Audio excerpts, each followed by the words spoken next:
Hello everyone. Hello my Cybees. How is everyone today? This stream is sponsored by VoxTech. Trust us. You can see I have a VoxTech patented Amazon scrambler on screen right now. Which will hopefully save me from getting my stream taken down midway through this time. So I've got a bunch of distortion from the retro effects plugin I use on OBS here. And I have distorted the audio coming from Chrome itself. It should not impact the super chats. We're still gonna be very careful, but hopefully this will save my ass. Yes, Amazon, please don't nuke us. We just want to talk about the episodes. They're super cool. Everyone here watched it on their Amazon Prime subscription, right? I did, or family members, but we all are buying Amazon Prime. Do not take down the stream. Sponsored by VoxTech. Trust us. Anyway. Yeah, I'm entering my Vox era. Maybe he's edging Alastor out as my favorite character now. I'm not sure yet. So, these episodes were really fun. We're gonna have a talk about them. Hello, Billy Donuts, coming in with the donuts right on time, of course. Yes, all hail Amazon. We love your low prices and fast shipping. Well, oddly enough, the second one didn't get struck when I came back on last time. So, I don't know. I just played a little too long, so you guys are gonna have to put up with some distorted audio if we play clips, but it's okay. It's okay. So, everybody, what was your favorite thing in these new episodes, everybody? What was your favorite thing? I really liked the fight scene between Alastor and the V's, because I'm a basic bitch, but and I love awesome fight scenes.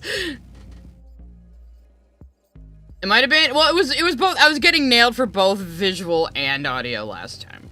Like, every like, second I played. Like, if I played more than 2 seconds. And a lot of people liked Piss. It was good. I'm very impressed with Alex Brightman singing in the fucking Pensious voice. It has to be hard. Thing is, it's very heterosexual, and I'm not into 80s power ballads, so it wasn't really my favorite part. I'm not saying it's bad. It's just not for me. At Cat Peasant 106 sent a super chat. Alastor simp tax. Yeah, so Alastor, a lot of interesting shit happening with him recently, huh? I feel like they knew these were gonna be aired 2 episodes at a time, the way they're written. I feel like they knew that. I don't know, these are just paired up so well and end cap each other so well. Rosie was awesome. I still like Rosie a lot. Yeah, I was not expecting that to, and spoilers, guys, we're here to talk about spoilers, okay? I was not expecting the person Alastor was contracted to be Rosie. That's interesting.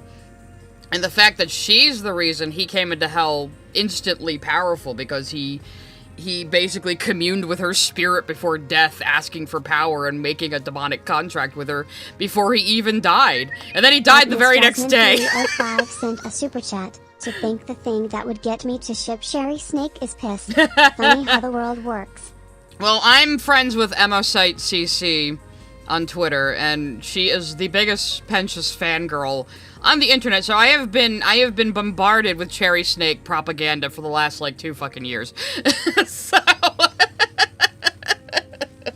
I'm like, okay, it's a cool ship, good for you. It's just, I don't have any strong feelings for it one way or another, sorry. At Dr. Theo sent a super chat. Theory, they say that they aren't addicted to crack, but they never confirm that there aren't any crack. Yeah, see, well, would it be heaven if you couldn't just smoke crack without getting addicted to it? Come on. Think, come on, think. These are the real philosophical questions. I also noticed something staring at the logo just now.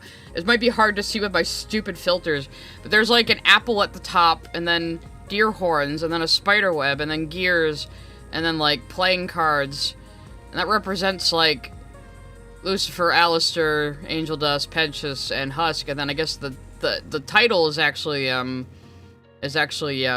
and Vaggie. I was like, huh. I didn't really notice that before.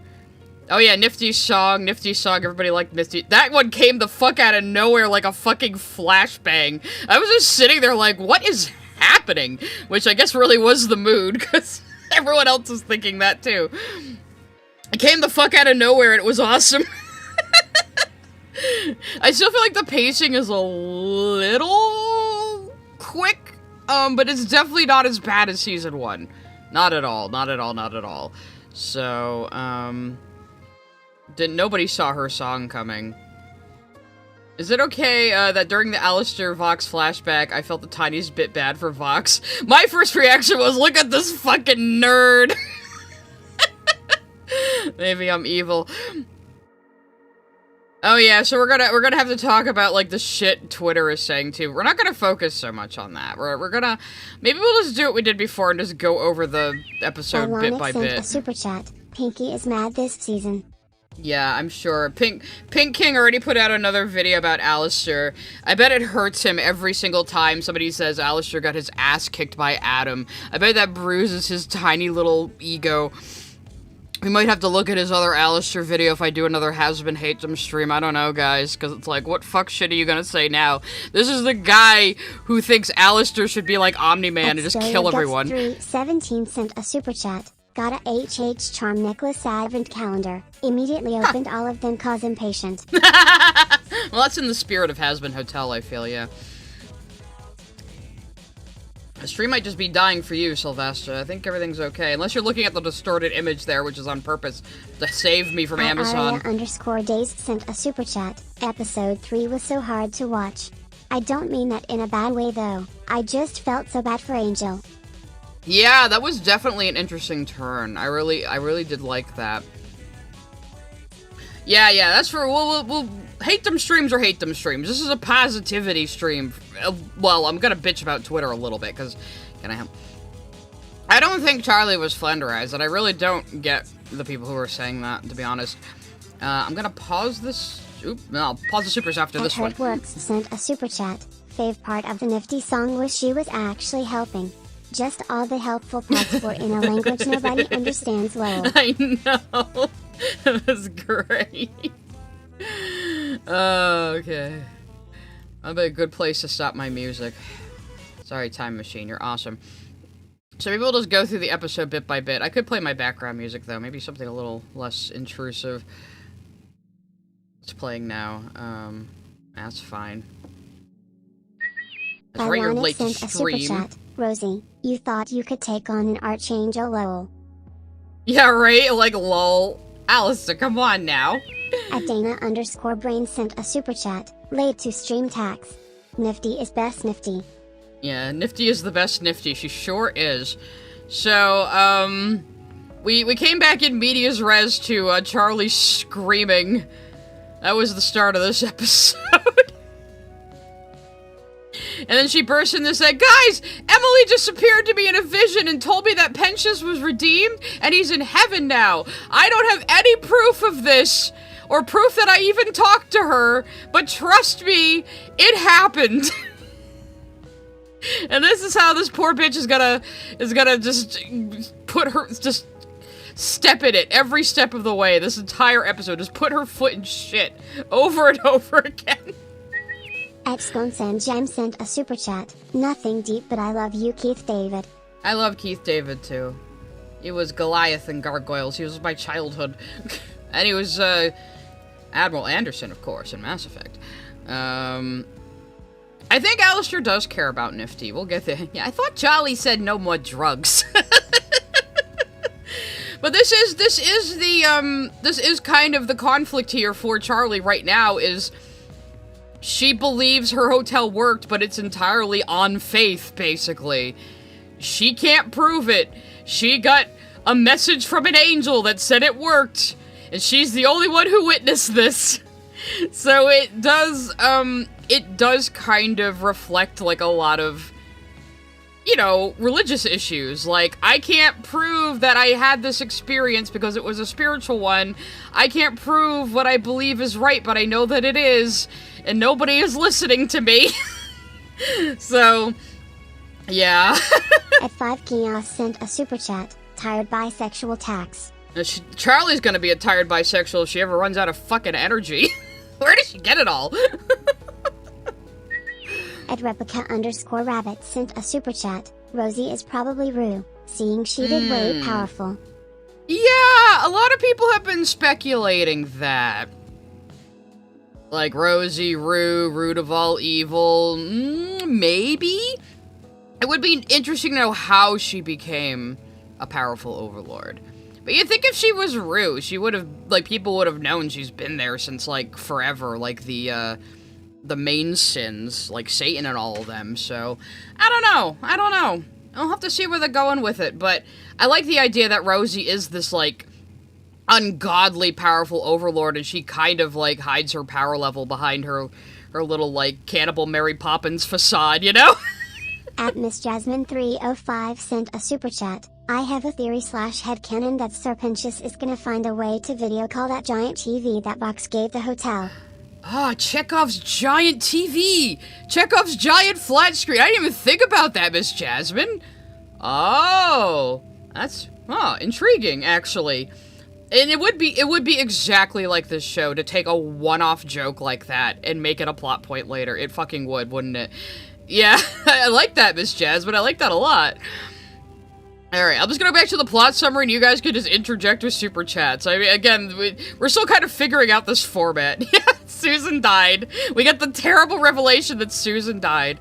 So anyway, yes, so Charlie's like, a little angel came to me in a vision and told me Pentious is okay, and he's in heaven, and he was redeemed, and my idea totally worked. Everything is cool. And then she starts, like, just being Jack Skellington, which I assume is one of her influences. with poor Vaggy Sally over here being unheated. Because she is just like Jack Skellington. She's like, okay, I have an overly optimistic idea in my head, and I'm not going to listen to anyone around me telling me it's going to be a total disaster. This is going to be great. Let me just go kidnap Santa Claus. Everything is going to work out. You know, she is literally a female Jack Skellington, and I fucking love it. At Trash Boy sent a super chat. Thank you. We at VoxTech accept your like super chats. At Hurtworks sent a super chat. She might be working for someone bigger like Rue. Yeah, maybe. We don't know exactly what her deal with Alastor is. Obviously it wasn't the hotel, because he's only been there for a year. He's obviously been in hell longer than that, at least 70 years. Probably longer. That's just from the time he dumped Fox.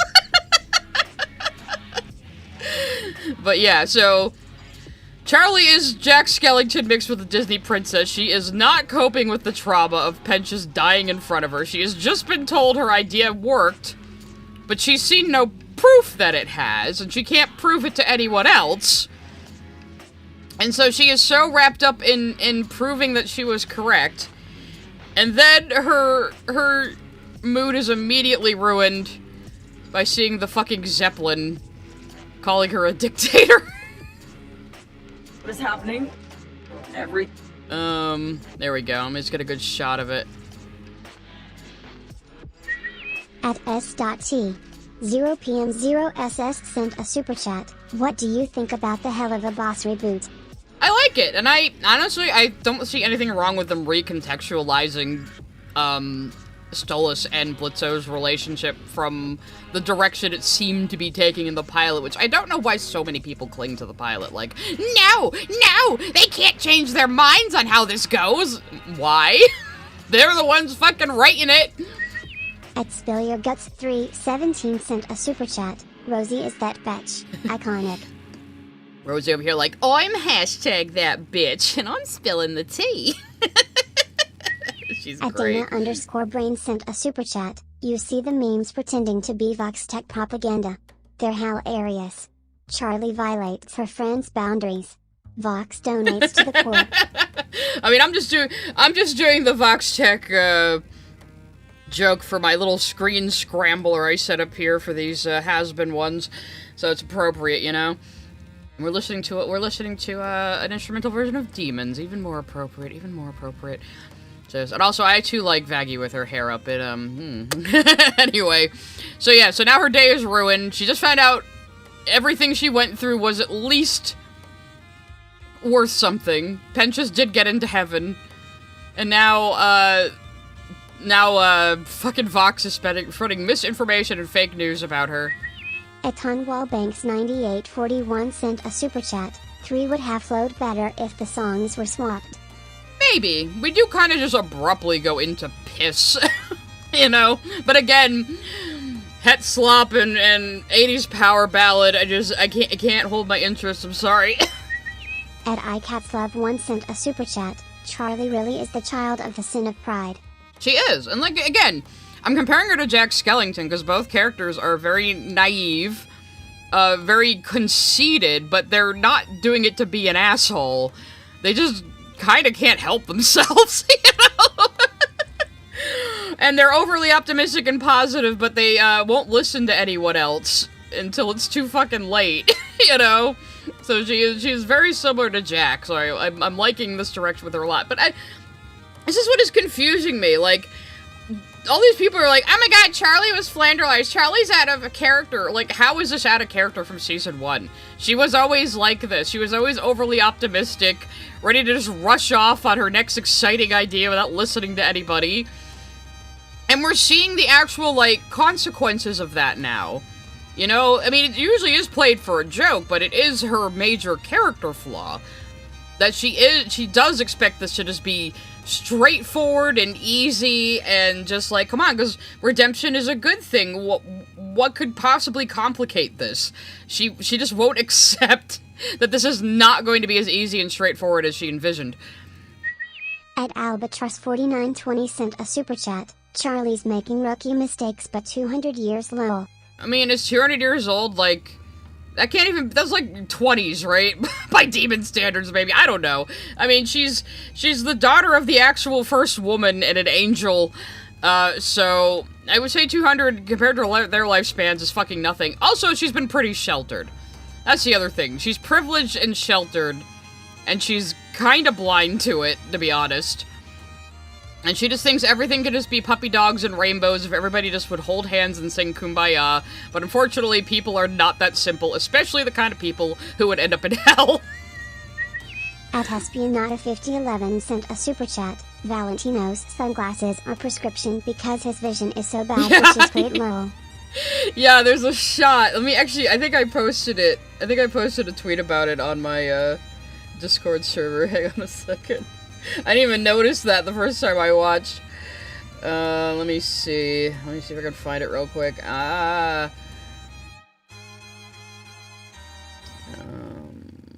Jesus, how much have we talked in the Hazbin Hotel area? Here it is.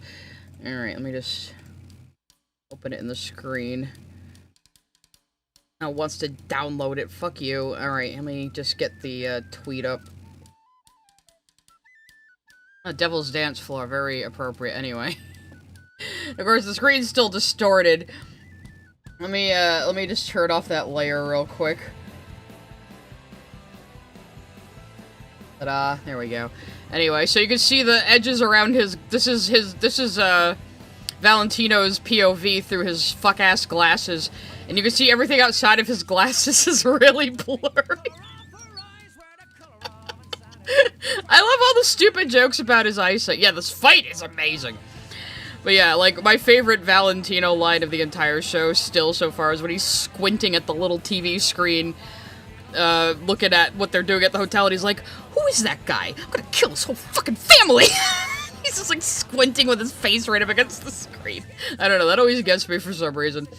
Anyway, let me turn back on my patented VoxTech Amazon scrambler, so I don't get reamed by the Amazon overlords. At Dana_Brain sent a super chat. Charlie as daring do bad is great. God forbid a woman do anything lol. I just love how she, like, fucking escalates to the point where she's totally in characters like Snidely fucking Whiplash. Space_Prince, son with face emoji, sent a super chat. Hi. Hopping in to say I watched the last few episodes of HP. I got frustrated with it at some point ESP since miss, but I had a good time with it. Heart hands emoji. Hey! At SoyHeart520 sent a super chat. I saw a short that said that Lucifer made that Ars Goetia, like the other sins made the other Hellborn. I think Vizipop said it in an interview. Yeah, it was something she said recently. I don't know if it's gonna come up in canon, but I mean, because it's not really important to the canon, but that's something, you know, with world building, doesn't always make it into the story itself, but I don't see any problem with a author going, oh yeah, that's meant to be this in this world. Face sent a super chat. Poor Charlie reminds me of that autistic belief that if I just explain again everything will be fixed. I say this as an autist struggling with that. I see her more as ADHD, but she's definitely, like, neurodivergent coded. Yeah, and, yeah, she very naively thinks, and I do think this isn't really her being delusional or kidding herself. I think she really believes this. That if she just talks to the V's and explains that redemption is possible, they'll understand, and they'll have to see that's the truth. And then, of course, why wouldn't they just go with what's true? She can't conceive of the idea of someone lying for their own benefit. Like, even if they all say, oh shit, that is actually possible, they're not gonna care. They're not gonna do it, you know? But yeah, I agree, it is very much that. So, at this point, this is where Charlie starts losing the fucking plot. Because now she feels like she has to go on the defensive and explain herself to everyone, and defend her ideas and defend her hotel. You know, and again, if she could just tell people what she's trying to do, and if they just listen, then they'll understand, right? And I don't know the people who don't get that Charlie has always been this way. She was exactly like this in season 1 too, and I love Erica Henningsen as her. She really understands the assignment. Dana_Brain sent a super chat. OFC, he made the Galisha. They're burbs. And now he just makes all those rubber ducks. Are they supposed to look like the speaker? At Spill Your Guts 317 sent a super chat. How destroying baby Vox. Hooray doomed Yowie. Is it doomed? I mean, the way they were panted at each other at the end of episode 4, I don't know. Anyway, so what happened next? Let's just go through my episode summary. So, and of course, Vaggie being Sally over here, trying to tell her, calm down, babe. Listen, I know you have all these fucking fantastic ideas in your head, and you think this is totally gonna go your way, but you need to listen to what I'm saying. And she's just Jack Skellington her way around, going, yep, sure, whatever, Sally. I mean, Vaggie. I mean, you're changing your name, right? Maybe Sally would be good. So, poor fucking Vaggie. She's overworked, underappreciated. Her girlfriend is losing her mind. And she is prone to doing this. She's prone to getting way too wrapped up in shit and just getting, like, I don't know. I think that it's just getting overwhelmed, I guess, is really Charlie's problem. She does not operate well under pressure, as we can see. Yeah, Sally is in Night Before Christmas. I'm comparing Charlie to Jack Skellington. Sent a super chat. I think the reason why some people, including me, are losing patience with Charlie is they had her make the exact same mistake twice, one right after the other. It's not out of character. Just think it's a lot. I suppose, yeah, because she got duped by Vox, then she got duped by the reporters, because she doesn't know they're working for Vox, because, again, she's extremely naive, but, personally, I mean, this is how I've always seen her. I've always seen her as kind of a screw-up hot mess who doesn't really know what she's doing, so it doesn't really bother me that much. And I like characters like that. I mean, I like characters like her. She stays optimistic no matter what, and she does, like, better the lives of the people around her, but she's a hot mess. She's a hot fucking mess. At Spill Your Guts 317 sent a super chat. Combine the names, Valley, or even worse, Saggy. Okay, so we're calling them Chark and Saggy from now on. So Chark and Saggy over here. Anyway. And here's where Charlie starts going a little crazy. We'll play this bit because it was funny as shit, and we'll see if my audio will save me. Wanting to be redeemed, we redeem them. Then heaven will go, oh gosh, Charlie, you are like so cool, and your hotel is great. Yeah, I think Vaggie's getting a little worried. Forever. The apple doesn't fall far from the tree, though. Didn't Lucifer also have fucking hand puppets? So yeah, she's a little stressed out. Losing the plot. But because she's feeling so defensive and prideful right now, she starts hurting the people around her. And we'll get to that. So then we have fucking Vox and Velvet. I guess this must be Velvet's room. She's making the fucking roofie potions that they sell. They're having a tea party, it seems. And they have a V3 on the wall there, and she has hashtag bitch on the wall, which, love you, girl. Miss Jasmine 305 sent a super chat. To be fair, the bad press Charlie and the hotel are getting is partially causing sinners to not want to stay at the hotel. That's true, though they have more people than ever, because they started with only angel dust, so I think it's a net positive still. At Scoony the 2ND sent a super chat. Charlie's kinda starved for validation. Huh? Starved for validation, was distant from both parents. Her mom doesn't even answer her calls and is God knows where doing God knows what. Yeah, so... And of course, she is the daughter of royalty, the two people who are basically famous for starting and ruling the realm. So that's a lot of pressure too, you know, to find her own thing to contribute, which this stupid fucking hotel idea is that, yeah. But the hotel worked, maybe. I mean, maybe it was Adam's holy power touching Pensius that put him in heaven. We don't know! And yes, Velvet is like she's like a ball-jointed doll, which is kind of interesting. So she's like a doll, evil fashion doll social media witch. She's an evil fashion doll Etsy witch, guys. That's what she is. Oh my god. So anyway, they can't believe that Charlie is so fucking dumb that she was like, why don't you send a reporter and I'll tell you how my hotel... She thinks she's gonna trick the V's. She thinks she can just say, send a reporter over and I'll announce on live TV dramatically that redemption is possible and everyone will have to believe it. You know, even though she can't prove it. She's not thinking about that, though. My stream killed your TV? Good. Maybe it's the patented Vox Tech Amazon Scrambler I have on screen right now to save my ass. So yes, Vox Tech, trust us. Anyway, so... And then we have, like, the pink trio here. Talking. This is her PR team. A super chat. Charlie really needs a PR team. That's the problem. This is her PR team. Lucifer ain't any help either. So they're all hanging out, and they say, "Hey, that Baxter guy. He used to work with Pensius." And Cherry Bomb's like, "It's not like I want to go talk to him about anything." And then she blasts a hole through the floor to go talk to him. So, Baxter has served one purpose so far, at least, to give us a little bit of a backstory on Penny, and, I don't know. I still don't know what he's going to do this season, but see, now, though, I criticize the inclusion of, oh, hang on a second. Spill Your Guts 317 sent a super chat. God, I know so many trans lesbians that would love Velvet if they knew she was a ball-jointed doll. FR didn't know that. I don't know what that means, but okay.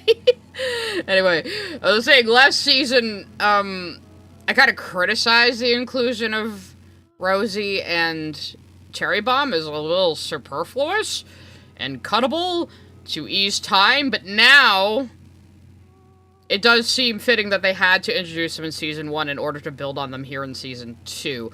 And it does seem like they've had these seasons written. Yes, and they were, oh my god, they were lab partners. Oh my god. But yeah, so it seems like, because I think Vivzy Pop said they did have the seasons, like, written, or at least outlined. So yeah, they had to put those two in the first season to build on them here. So maybe Baxter will be more important next season. I don't know. I kind of feel like Baxter's just here because he's always been part of the cast in Vivzy Pop's artwork going back to, like, fucking, I don't know, 2002 or something, you know? But we'll see. And maybe I'm talking out my ass. And there'll be better reasons for him to be here than just, oh yes, I used to work with Pensius. Let me tell you things about him. At Scoony the 2ND sent a super chat. Baxter lost the egg while in the divorce. He did. He was a bad lab partner. At Sauciness sent a super chat. Nifty now has the best song ever. It is a pretty great song. It is a pretty fucking great song, I will say. At Alan Hollow sent a super chat. I might have my own issues with Hazbin Hotel, but I absolutely love Cherries and Sir Pinchas's love song. It's very funny, and I'm very impressed at Alex Brightman singing in the Pinchas voice, but I said before, it's heterosexual and it's an 80s love ballad, and those are two things that just don't spark a fire in me. But I'm not saying it's bad, though. It is very good. I'm just kind of lukewarm on it personally. Nifty is a cosmic horror. Maybe Nifty is Rue, guys. You ever think about that, since we're guessing everybody and their mother is Rue or Eve now? At Soreheart520 sent a super chat. I liked Velvet's magic circle she used in the fight. Yeah, we'll get to that. We'll get to that. The fight was awesome. I'll probably play a little bit of it. Maybe I'm Rue. You're right. Maybe I'm Rue. And then, of course, Alastor is sitting there disassociating because he knows Vox is coming. He's like, oh, fuck, I don't want to deal with this goddamn guy. And here comes Vox like, where's Alastor? I mean, hello! Velvet slaying in that fucking outfit. I gotta start drawing Crystal Gem Spinel in her outfits. I need to start doing that, because they all have hearts on them, and it would be perfect. At Invoicing Emu sent a super chat. I love the showtune vibe of all of Alastor's songs. Yeah, all the songs he's involved in have been showtuney, but so have all of Vox's this season, which I wasn't expecting, because I guess really all we got from him was Stayed Gone and, like, the song at the end. So I was maybe expecting his songs to be more high energy and more patter, but they've been more showtuney this season, too. Everything's just even more vaudevillian than usual this season, which is great.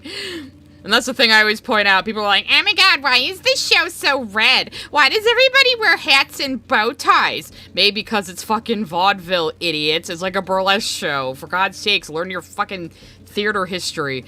Anyway. Yeah, so Vox's songs are very show-tuning and kind of in my range. I still might be talking to Cougar about certain things on his channel. Anyway. We'll see, we'll see. Yeah, I kind of want to know how the V's all decided to work together. I do kind of want to know. I said last time, I feel like every single one of the V's thinks the other two V's are their sidekicks and they're the main one. Like, obviously from a show perspective, Vox is the main bad guy and Velvet and Valentino are his sidekicks, but I feel like Valentino feels like Vox and Velvet are his sidekicks, and Velvet absolutely feels like Vox and Valentino are her sidekicks. Bylonic sent a super chat. I'm loving Alastor this season. He's such a little shit. Yeah. Oh god, he does so much growl singing. He does, like, Christian Borle does so much, like, acting in his singing. It's really good, and it fits this TV presenter type character very well. So... And then, of course, what I predicted was going to happen. Somebody put it out on Twitter, and I was laughing at this, too. Woman who is on her fucking cell phone 24/7 pulls out a notepad for show. And then somebody else pointed out the pen is probably, like, linked up to all of her, like, fucking display screens and shit anyway. But... I definitely think, I think Vox maybe was some kind of televangelist. Because we have seen him in big preacher robes. So, but he also seems like the kind of guy who would be like a self-help guru grifter. Like one of those guys you go to a seminar where he talks about, like, you know, constructing your energetic paradigm of whatever, you know. So, I don't know, but, like... Maybe he was a televangelist of some kind? We'll see. I guess we'll see, but I could definitely see that. It does have a little glowing symbol on it, so maybe it is some kind of iPad pen. But that's pretty funny. So, of course, I predicted this. I said, okay, I know what's gonna happen. Vox is just gonna keep clipping her out of context to make her look bad. And that is absolutely what started happening. And poor Charlie. Poor, stupid, well-meaning Charlie. Fell for it, hook, line, and sinker. So, there's a few very funny lines here. Where's where she says she lies about why she brought them here? I have bigger news, huge, exclusive news, and I wanted to give an exclusive interview. What? Liar. Because... I just love Velvet Pudding going, liar! From the two biggest liars in the fucking room. At Hurtworks sent a super chat. Vox contacts that guy from Spirit Science, I bet. You think he gets channeled by Jordan River? I mean, Charlie Kirk did, apparently. Oh, God. We're gonna have to stream about that eventually. Oh, Jordan. Oh, Jordan. Even if the Spirit Science streams are my least popular ones, those are for me.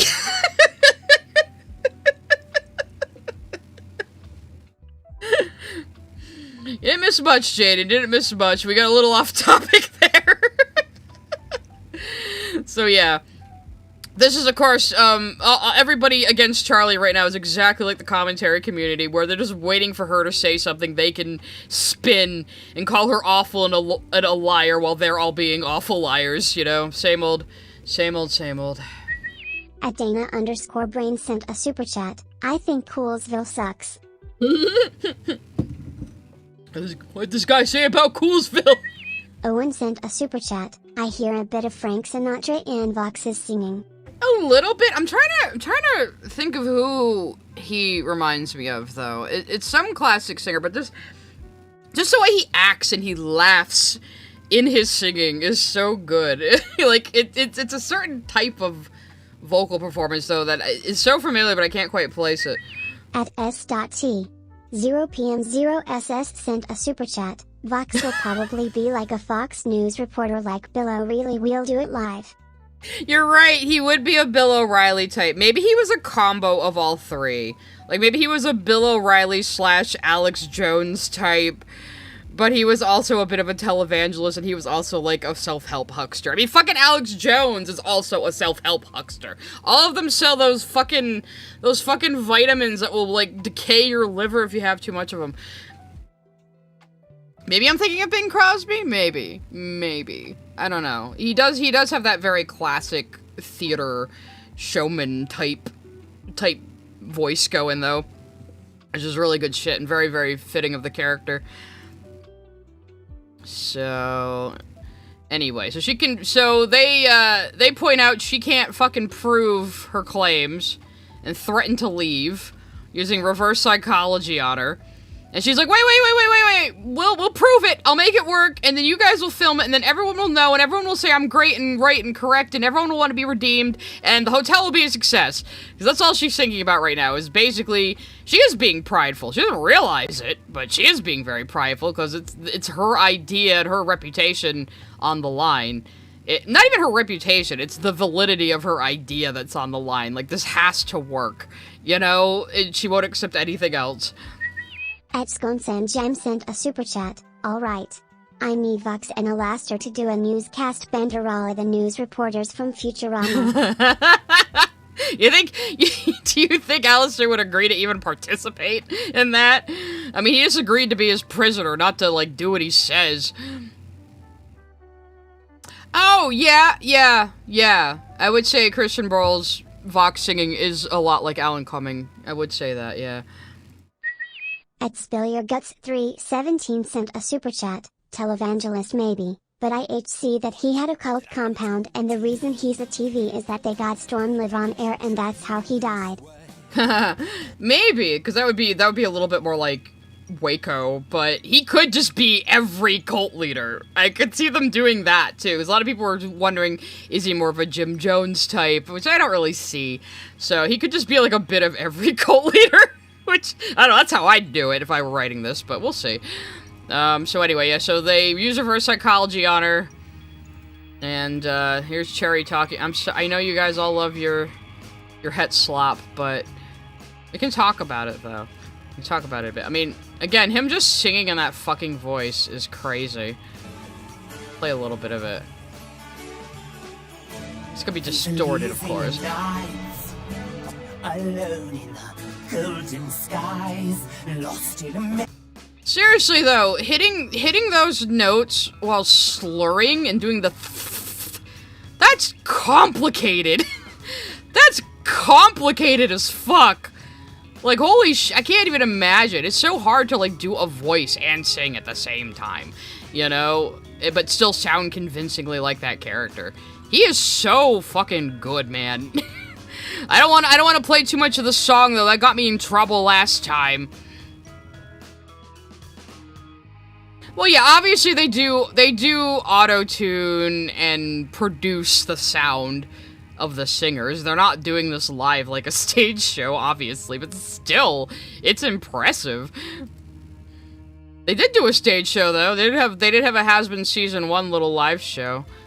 Cherry's vocals are super good. Yeah. Her section becomes more hard rock, more punk than synth. At Worried Fangirl sent a super chat. Husband discussion while drawing Alastor is a vibe around. This EP was so hard for me to watch because secondhand embarrassment.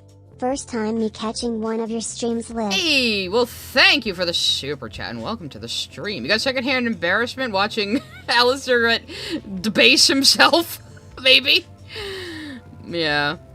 Oh yeah, all the VAs are amazing. And again, yeah, not to hate the pilot VAs. Obviously, they're not going to be on the same level as people from Broadway. That's not a demerit on them. They can still be very good. I mean, I'm a pretty good singer. I'm nowhere near the level of these people, and I know that, you know? She has that sort of punk rock quality to her voice.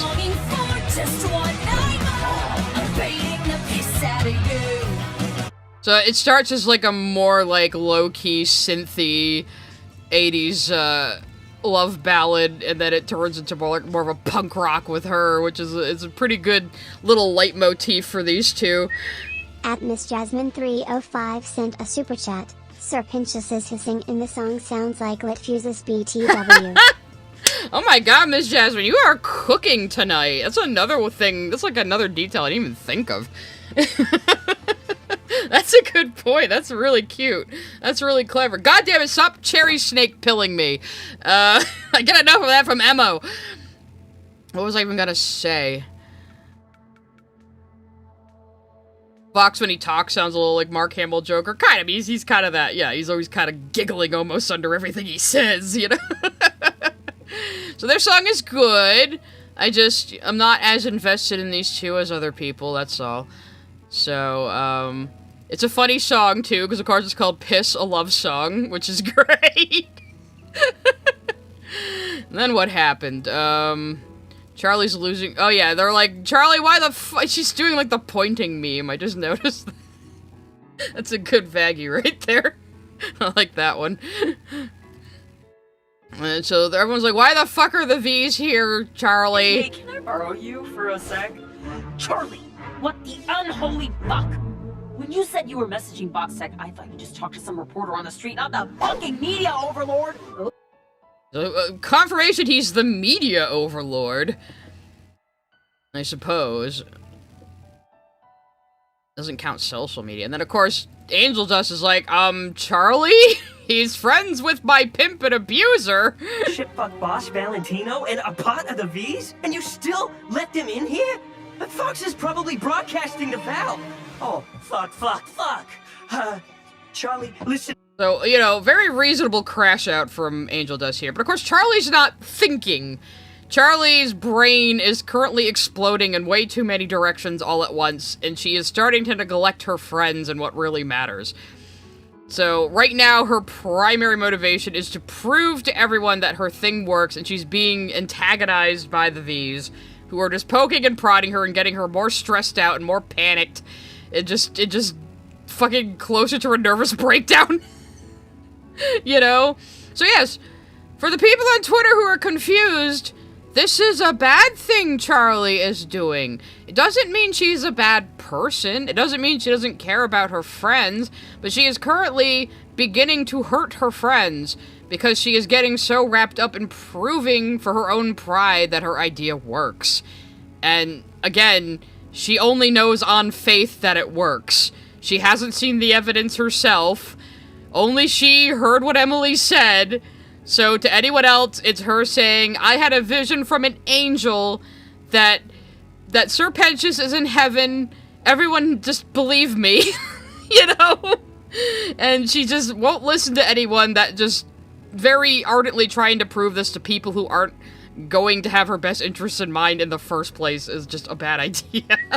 At Hurtworks sent a super chat. Him just getting into it, holding in this headset lol. He's getting in his feelings, okay? Yeah, Charlie is going to have to learn a lesson herself. And one she didn't really, she had more of a flat character arc in season 1. So now, she's getting character development. At Spill Your Guts 317 sent a super chat, out as the Wheeze meme when laughing at Vox later. Yeah, it's like a single frame that they slipped in there, which is really funny. I love when animators do shit like that. I love it. We'll see if we could try to maybe pause on it. So anyway, so Charlie, not listening to anyone, of course, is like, no, guys, all we have to do is prove that it works, and just prove it on live TV, and then everyone will believe me, and everyone will come to the hotel, and everyone will be redeemed, and everyone will say I'm great and did a good thing. And everyone's like, Charlie, calm your fucking tits. you need to slow down and think about this. Yeah, exactly. Like, oh wow, Charlie is a Nepo baby who's been a sheltered princess. Like, geez, maybe that's something about her you can criticize and something that will impact the way she behaves and thinks. You know, I don't get these people who want all media to be a morality play where the protagonist is 100% right all the time and everything they do and say and think is the correct thing, and that's what you're supposed to take away from it. Like, no.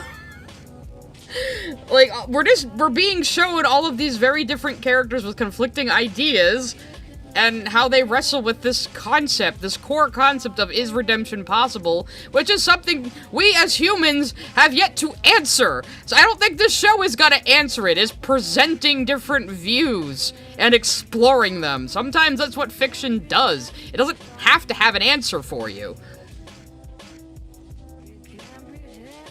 Ugh, I needed a drink of water after that. Yeah, well, a protagonist has a fatal character flaw. That's only been a thing since, like, fucking Greek plays. You know? How do you expect us to replicate that on? Yeah, like, it's like in the first season, it's like, did people not pick up on the fact that every single other person thinks Charlie's hotel idea is stupid?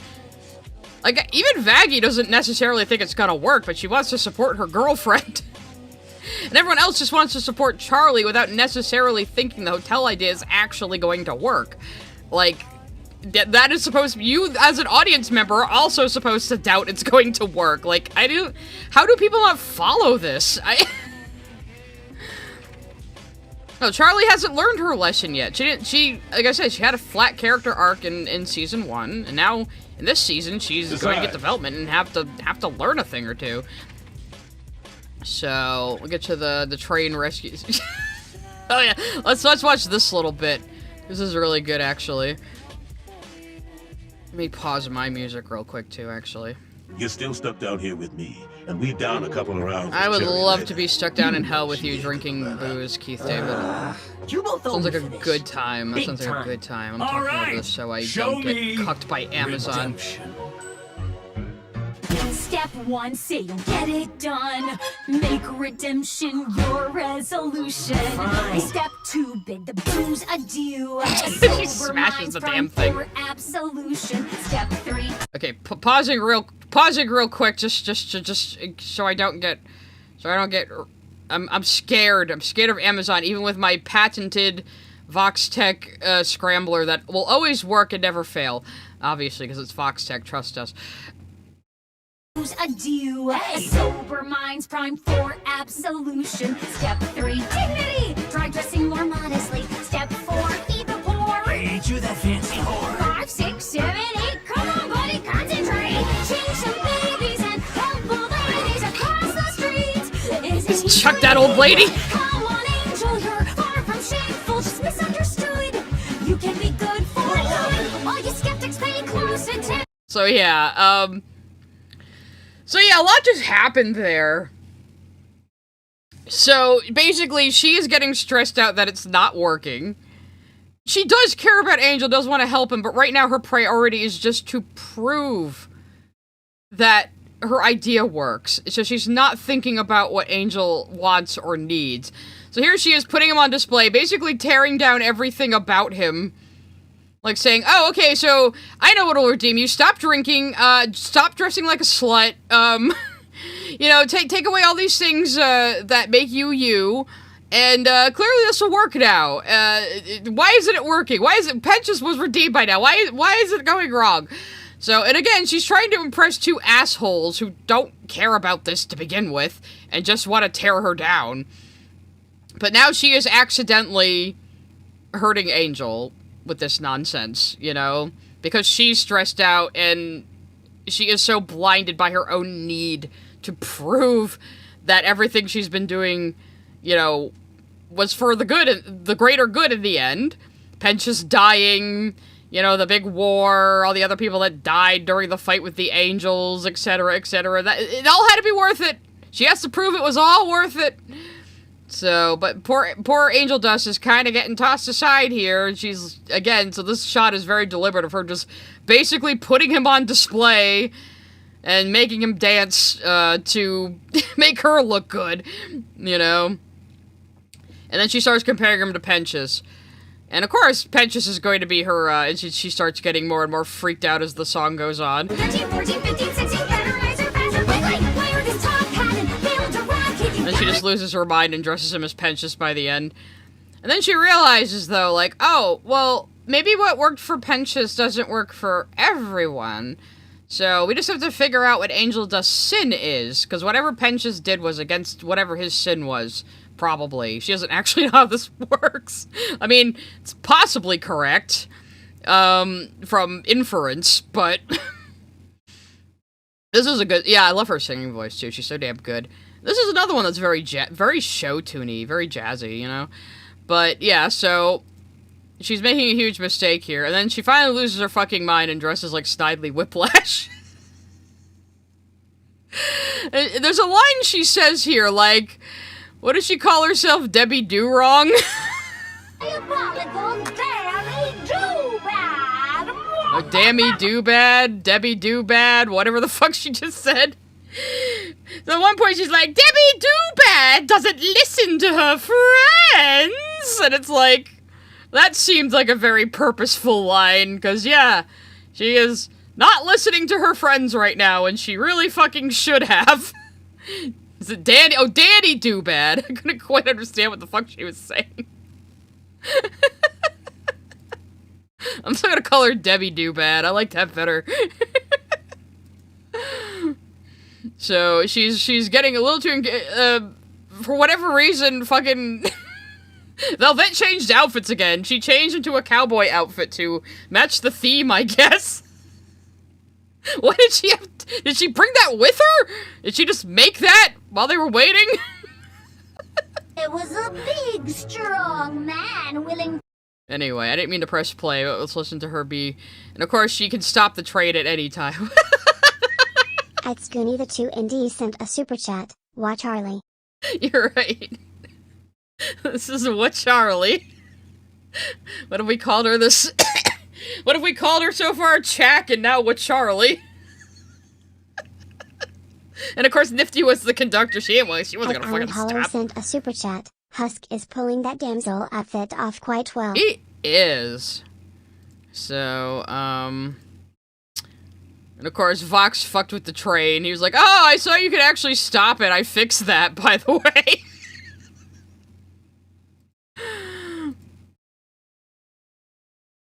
And then Angel has to actually save him. Where's the part where we're fucking Husky yells at her because it's really funny. At Langing sent a super chat. You know what I think? This whole heaven/hell thing is the construct of a bunch of self-important pricks with too much power, who intend for degenerates to be singled out as another for society. Yeah. I mean, I have said that Hazbin Hotel is actually about fucking classism. Excuse me. You what? Nifty, stop the train! Nifty! Stop it! Nothing doing. Look at her. She's never been happier, guys. This is her true calling. I'm just pausing for Amazon. Husk, get out of the way! Oh! Oh yeah! Sure thing! Except you tied me to the fucking drugs!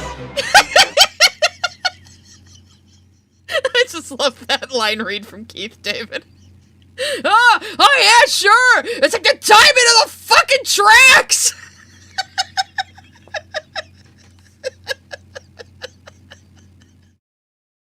Let me turn the music back on while we're at it. He's like grinning angrily at her. Which is great. Yeah, Charlie has some great faces in this episode. So, of course, Angel Dust actually goes up there and saves him and almost gets hit by the train, but then Vaggie saves both of them. Vaggie's height has been very inconsistent this season. She's very short again in this scene. I saw someone on Twitter joking, like, welcome back, Steven Universe height problems. It's not a lie. It seems to only be a problem with Vaggie, though. Like, nobody can decide how fucking tall or short she is. Of course, every line from Keith David is based, but that one was particularly funny. And then he has, like, some fatherly worry about, Angel Dust here, but then also, like, threatens to spank him. I think they both might be a little confused how they feel about each other. Then again, we do know Angel Dust loves his daddies.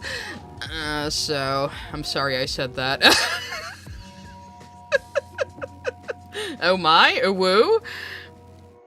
And then, where's the one little scene when they leave? Just before or after they leave? Hang on, let me... and of course, then, this scene, which some idiots are making fun of. Oh yeah, no, this is more important. So she starts asking Angel Dust what his sin was, just casually, because to her, well, I mean, she was born in hell. She was never human.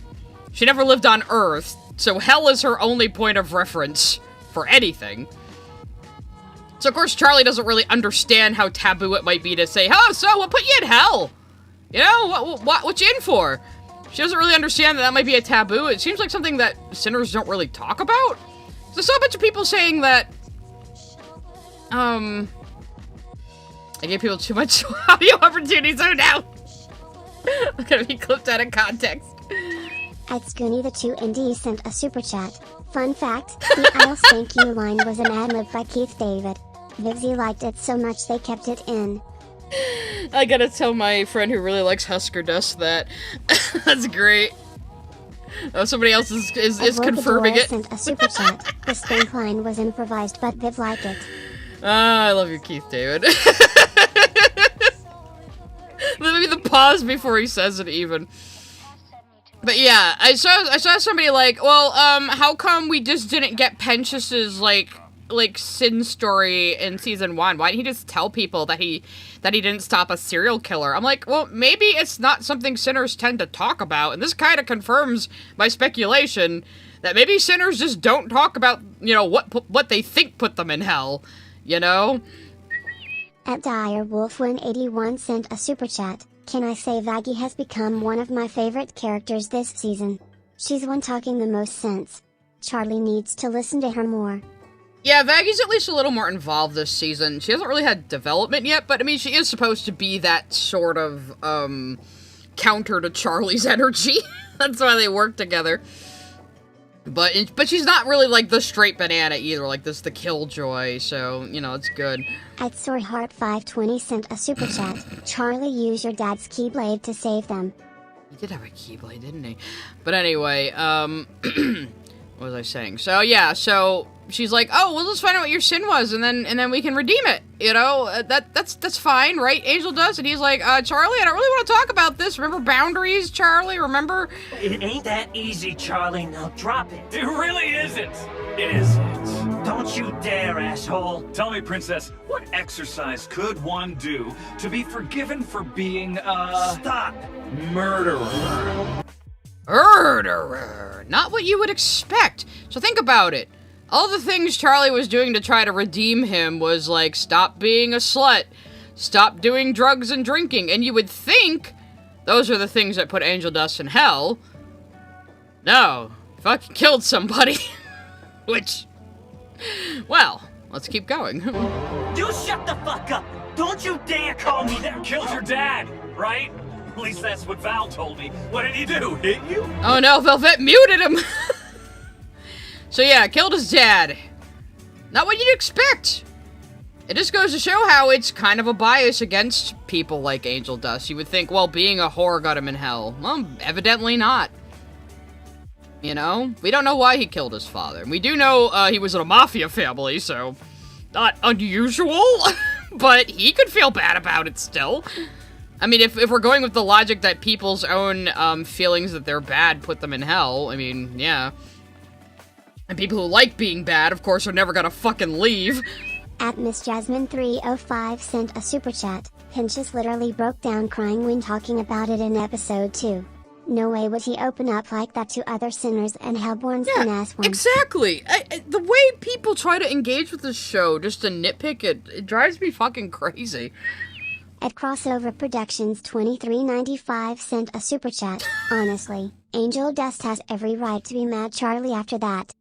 Sorry, I was laughing at something in chat. But yes, Angel Dust does have every right, because he's inviting the enabler, she's inviting the enablers of his abuser, who, like, fucking owns his soul to the fucking hotel, his safe space. Edits West 5301 sent a super chat. Slightly off topic. I'm surprised that so many people are just now finding out that Vox is a villain. That's the part I was laughing at. Like, you couldn't tell he was gonna be the main fucking villain of this season from the end of last season? Like, is your media literacy that bad? I mean, I hate that I can pick apart stories so much that I can predict what's going to happen a lot of the time. I like to be surprised, which is why I was pleasantly surprised by who owns Alastor's soul. But, yeah, like, you can't follow basic story structure? Sorry? And then this part. You can mock me, but I won't allow you to push my friends around like that, okay? I don't care who you are, I think it's time you two leave. Now that's rich. I'd like to remind you that you invited us here. Yeah, but now she's uninviting you. Oh, 'cause Angel got it. Where's where he asks her his final question. Road Princess. Do you think I could be redeemed? I believe anyone can be redeemed. Right then. I can almost see why Flash on his Alastor face. humors you. So a lot of people, of course, are taking that saying, oh, so she would even redeem Hitler. She would even redeem the rapist, huh? Okay, so, like, yeah, Charlie's view is supposed to be overly idealistic. But sometimes you need people like that to remind you of the bigger picture. And the show is criticizing her idealism this entire season so far. So, like, you think, baby, that's the point? Again, is redemption possible for everyone? Is something humankind has wrestled with for centuries. This fucking cartoon isn't going to give you a clear and easy answer to that question. It is exploring different viewpoints of that question with these fun and colorful characters who are amusing to watch. Like, for God's sakes. You know? And where's the part I wanted to get to that's really fucking funny? This is after they leave. This part cracked me up. Hang on. Not. Until next time, Princess. Vox Tech, trust us with your public image. Damn it, Vox. Again. She just grumpily pushes the button like, oh, I'm gonna go ride the fucking elevator. A little bitch is gonna big laugh at me when I first watched the episode. And of course, Charlie's trying to apologize to Angel Dust now. So sorry. Can we please You know, talk? sorry starts to lose meaning after a while, Charlie. But I suppose I should be grateful you're willing to still apologize to someone as shitty as me, right? Angel, no, you're my friend. No. Yeah, she really fucked up here, getting way too wrapped up trying to prove the V's wrong that she now has hurt Angel Dust's feelings. Which, yeah, shitty thing to do, and she should apologize for it. She lost the plot, because she got so obsessed with proving the V's wrong and proving her idea works. And in convincing everyone that Pench's totally got redeemed, which again is still something she's only believing on faith because an angel came down from heaven and told her and only her that Pench's was redeemed and is in heaven now. She has not seen the evidence of this herself. We're gonna skip Flogging Molly because it's a little too busy as far as the music goes. At Hurtworks sent a super chat, calling it the dad was abusive to him or his sis. Oh yeah, probably. I mean, it was a fucking mafia family. So, yeah. At Crossover Productions 2395 sent a super chat, since season 3 is apparently gonna be about family, I think it'd be the perfect time to dive deeper into Angel's family, especially since the Morning Stars are gonna be a big focus of the season. Yeah, so very evidently, so finally maybe in next season we'll be finding out what the hell is going on with Lilith. Because we got, we got 4 episodes left in this season. Is it gonna be 8 or 9 or 10? If it's 9 is like this the final episode is going to be released by itself, is it going to be extra long? I don't know, because we're releasing them 2 at a time. And like I said earlier, it feels like they knew they were going to be released 2 at a time, the way these episodes are written. It just feels like that to me, like these episodes are meant to be paired together the way they are. There is going to be 8. Okay, so we're going to have like 2 more releases. Well, 2 more of these streams, I guess. So yeah, so long story short, fucking Charlie fucked up, and the V's are just cackling about it because they're terrible, awful goddamn people, and they don't give a shit. All they care about is that they can make her look bad. And she's just too naive and thinks, well, if people hear what I have to say, they'd have to believe it, obviously. At Sconsan Jam sent a super chat, I love the irony of going so gung-ho you end up making the same negative points and hurting the people of you love as their detractors do. And again, she just needed to pull back and calm the fuck down and focus, but she couldn't do that.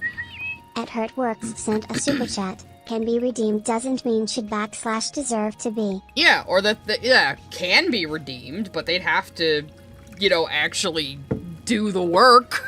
And people who aren't going to tend to be bad people, you know? Alright. Only problem is the episodes kind of bleed together in my head. Just the Vox Tech news portion. It goes down at the Hazbin Hotel. Who Charlie Morningstar is, and can you trust her? I lied. I'm dirty do-bad. Now see, I predicted Vox clip-chimping her and putting together sound bits to make her look bad. I did not expect it to be so obvious and stupid. But I love it. At Miss Jasmine 305 sent a super chat, redemption is something you earn and you have to want to earn it. Exactly. Yeah, it's like it's so bad, and like most of the news reports just have like Vox's terrible crayon drawings. I love this fucking shit. It's good. You took a visit to the Hazbin Hotel, so you don't have to. Featuring interviews from real people. Real people. Real stories. When we arrived at the hotel, the vibe was definitely off. It's clearly Velvet. Charlie coming at me with an open fist. Next thing I knew, she struck me. For more. Oh no, it's a picture of us from the Christmas party. I didn't mean to pause it on that, but okay. But yeah, I love how the anonymous interview is obviously just fucking Velvet. She came at me with an open fist. Tune in for Hazbin Hotel behind closed doors tonight at 8. Brought to you by Voxtech. Trust us with your information. Yes, and then we have a sweet little ending bit with Cherry Bomb and Angel Dust, where they have a little snuggle, a little platonic snuggle, because you can do that. So, it establishes them as besties. So it's a nice little end to the episode. Obviously, he still has a support system. She's now moving into the hotel just for him. But again, a lot of this is like, you know, the way you influence the people around you. So Charlie has influenced Angel Dust to want to be better, and he's influenced Cherry Bomb to want to be better. So it does kind of get paid forward, even if Charlie's idea is fucking retarded. You know? That's kind of the point. It's not her idea of a redemption hotel working perfectly, that's the point. It's the impact and the influence she has on other people and how it's paid forward and how it betters the world one person at a time, you know? Their friendship is very cute. It is very cute. I do like it a lot. I didn't care about their friendship so much in the last season, but now that they're being more, like, openly affectionate and, like, supporting each other, I'm like, aw, you know? So let's go to the next episode 4. We have Revelations. How did this one start again? I just rewatched them today, and I'm like, my brain is blanking. Charlie putting her hair up. Haha, no, so she's getting her braid. So obviously, Vaggie is a little concerned that her girlfriend is losing her goddamn mind, because she is. At Miss Jasmine 305 sent a super chat. Loved the little bit in episode 3 where Velvet arrives at the hotel and says, "Too much red." Lots of the hate some despise it. Viv uses a lot of red. Yeah. I mean, they say these seasons were written ahead of time, but it feels like a few lines were probably added in later as little lampshades. I don't know.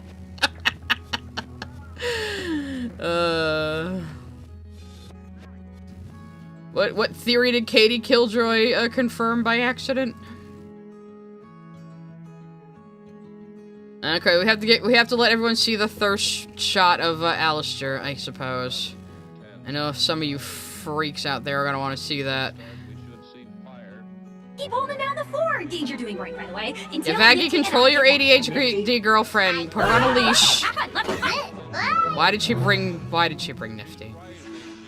So anyway, there's your Alastor thirst shot. So the wound from Adam is not healing. That's important. He also still has the roach crown from Nifty on his mirror here. If you want to see that he actually does care about Nifty. See? Look. To the right under my music thing. He kept her roach crown, guys. He cares about Nifty. And why did they make the asexual deer so hot? I don't know, guys. I don't know. At Worried Fangirl sent a super chat. As someone who loves Alastor, I ate so well in episode 4. My favorite bit with him is right at the end. The way Amir is belting out his part of the reprise is so good. We'll get there. So then, Lucifer is just hanging out with Angel Dust and Cherry Bomb, whose names he does not remember, our autistic king with his ADHD daughter. We love you. We love you. I want the deer season mug. They have deer season and duck season, don't they? And duck season, rabbit season, duck season, rabbit season. I want to see them do some Looney Tunes ass shit exactly like that, actually. Yeah, duck season. I want both of their mugs, actually. I have too many coffee. I have the perfect coffee mug right now. My friend Celeste, when I was in California, she was one of the people who came to see me, and she gave me this perfect mug covered in cats that can hold like 2 cups of coffee. It's perfect for me. What else do I need? But I still kind of want a duck season mug. Wabbit season, duck season, Elmer season. And he's got a rubber duck in his drink like a fucking lime or something. What are you doing, bro? What are you even drinking? I bet it's just milk. It's not even coffee, it's just milk. Exclusive interview with Katie Killjoy. So, Charlie being stupid, which she's supposed to be, because people are like, oh my god, Vincy Pop turned her into a stupid woman. It's like, she's always been stupid. There are also smart women in this show, though. Can a girl be dumb? Super chat. I also want both mugs. They are on Etsy. Oh, I mean, if Shark Robot's not gonna make them, I'll get them off Etsy, hell yeah. So, she thinks, I'll just go to the news. The news will listen to me. Completely unaware that the news is already owned by Voxtech. Voxtech, trust us. You know, why wouldn't you? Voxtech is, the perfect corporation who, definitely did not sponsor this stream and give me my image scrambling software. So... And, Nifty is here for the cue cards, which are Vox Lies, Hotel is Good. That'll convince him, Charlie. You go, girl. We love us a good girl failure, guys. Come on. We love us a good girl failure. Oh, Lucifer was drinking the cum chalice. No. And of course, the news is just going to slander her too, with this shitty rainbow clip art. Daughter of our big old devil daddy and founder of the Hazbin Hotel. Calls her the homosexual daughter of Lucifer. I would. Haha, firstly, I'm bi, but thanks, Katie. You know, the name was kind of a funny story, actually. Phenomenal. So tell us, Chazzy. It's Charlie. You're here to set the record straight about your hotel, yes? So obviously, we find out from the very beginning of the season that these two are in the pocket of Voxtech. So, obviously this is not gonna work for her. Alastor just quit because, Lucifer was driving him crazy, and he goes, he puts on a pink suit, gets some roses, gets some chocolates? Chocolates that perhaps have human meat in them? I don't know. Was the caramel in them made of human bones? Probably. I don't know. Anyway, he goes to see Rosie. Knock, knock, Rosie, my dear. Alastor's here. Oh, Alastor. Don't you know it's rude to show up on a lady unannounced? I love her Mary Poppins dress in this episode. And of course, they have this cordial back and forth, and they both probably hate each other. To tell you this great news. Oh, great news. He's like, I quit my job you're making me do, Mom. I'm sure you know all about Charlie. I do love that outfit. So we find out here that Rosie is actually the holder of Alastor's leash that Husk mentioned. Husk, we don't know if Husk knows who he's contracted to, but Husk does know he's contracted to someone else. I mean, I'd be surprised if Husk doesn't know, but, I mean, it's a possibility. So, we find out here that before Alastor died as a human, he used a dark ritual by murdering people to try to contact the afterlife. He finally got through to Rosie and was like, make my ass powerful because I'm definitely going to hell. I'm definitely going to hell, but I don't want to suck down there. Make me powerful. And she was like, okay. And now he's indebted to her for who knows how long until he accomplishes something, which we don't know what it is. Obviously it's not just helping the hotel because the hotel hasn't even been around that long. So, we don't know. We don't know. Rosie's playing some kind of long game here. But, yeah. At Week Freak sent a super chat. Nifty's song is so much like the Charles pilot. The Charles pilot or Charlie's song in the pilot?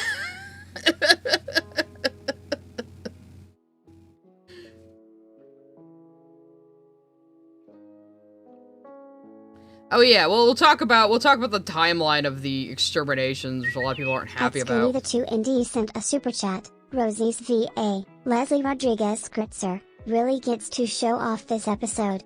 Such a great song, my favorite of these 2 episodes. Oh yeah, her singing voice is great, and again, very show-tuney song. All the songs are very, very show-tuney this time around. So we'll play a bit of the song. And then we have Alastor, human design, which pissed off a lot of people, even though it looks like pretty much any other time I've seen people speculate about his human design. I don't know. At Soreheart520 sent a super chat. I think human Alastor is good looking, not demon. Yeah. I do like the idea that he was punished in hell with a fuck-ass bob, though. She straightened his fucking hair. But anyway, yeah, he looks good. Some people are complaining he doesn't have a mustache, but I think this design would have looked worse with it. It probably would have been harder to animate and a pain in the ass, so I can see why they took away the mustache. Like, you gotta think about the animator sometimes, guys. So, we have a cool little 2-minute flashback about, Alastor's life as a human. Let's see if I can... What the fuck? I thought I was clicking on it. And somebody pointed out this shot of, where she's talking about him becoming a radio star. It's like, Alastor always seems to be putting himself in a cage to gain something else, doesn't he? We see that here. We see cage imagery with him and Rosie. And then, of course, at the end of this episode, he offers to be Vox's prisoner in order to move up to something he wants. So, I think that observation is pretty apt. It looks like it's on purpose. Yeah, he will be willing to let people think he's their prisoner or, you know, their asset in order to get something else he wants above them, it seems, you know? Perhaps. I mean, which would fit his personality. And we see he was a serial killer, because we see this guy spilling wine on him, and he's like, I'm OCD, now I'm gonna get covered in blood. But, so, and of course a bunch of idiots on Twitter were like, well, that guy was, like, white, and probably rich, and probably racist, so it's okay that he got stabbed to death. I'll always be. Because people are fucking crazy. Anyway, so then we see he was doing hoodoo, perhaps? Not even voodoo, hoodoo. Which is, like, informal voodoo, which, you know, someone who is fucking with these dark powers for evil ends would probably be okay with. You know, so... Here he is summoning Rosie. So let's play a bit of this. Why have you called me here, human? To curse? To give? To learn? Allow me to cut to the chase. I know what awaits a man like me after death. Yeah, you're damned. To exist in hell, a tortured soul. I want to secure myself amongst the highest demons. I want to continue my fun. Wow. That's a new one. I must say. She's like, wow, nobody's ever just come out and just asked for that. Don't you have moxie? A soul like yours is unlike any I've seen. I can grant you power. Power beyond what your mortal mind can imagine. The most powerful sinner in hell, but you must do something for me. And until you complete this task, your soul will be mine. So we don't know what this task was. He's been in hell for a while. He's been in hell since the 1930s in real time. So, and obviously the hotel is not the task. It's just one of the things she's having him do. So, what he's meant to fulfill for Rosie, we do not know. Maybe she made it something purposefully impossible so she could ensnare him forever, which, you know, would not put that past a fucking overlord. At GregCharles3240 sent a super chat. One of my favorite scenes I liked in episode 4 was when Alastor and Lucifer bickering like an old married couple. Yes. Also the duck/deer season mugs D. I know, I love them. Bylonic sent a super chat. Hoodoo equals good, voodoo equals bad.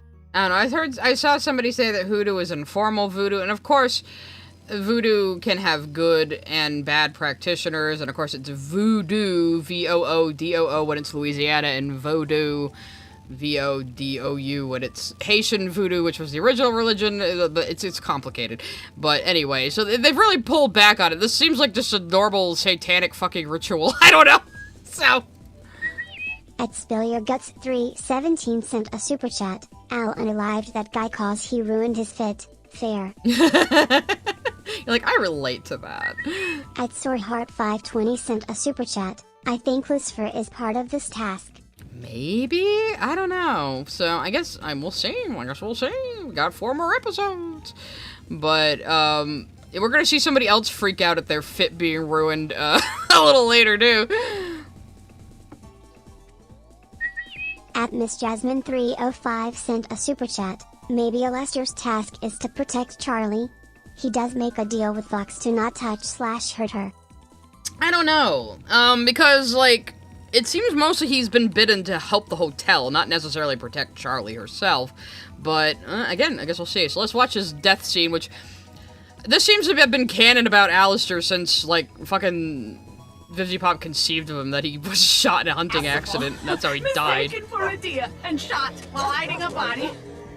That's an awesome Just shot. Perfect. So anticlimactic. She's like, ah, it was so funny. Oh, God. So, yeah, and she's having man-eater gin, of course. Beautiful. My queen, my queen. At S.T. 0PM0SS sent a super chat. Rosie probably wanted Alastor to send more people to hell for her cannibals to eat, but when he died Rosie saw the hotel as a sort of Cattell ranch. Yeah, maybe. I mean, she agreed to have the cannibals help the hotel too, so I don't know.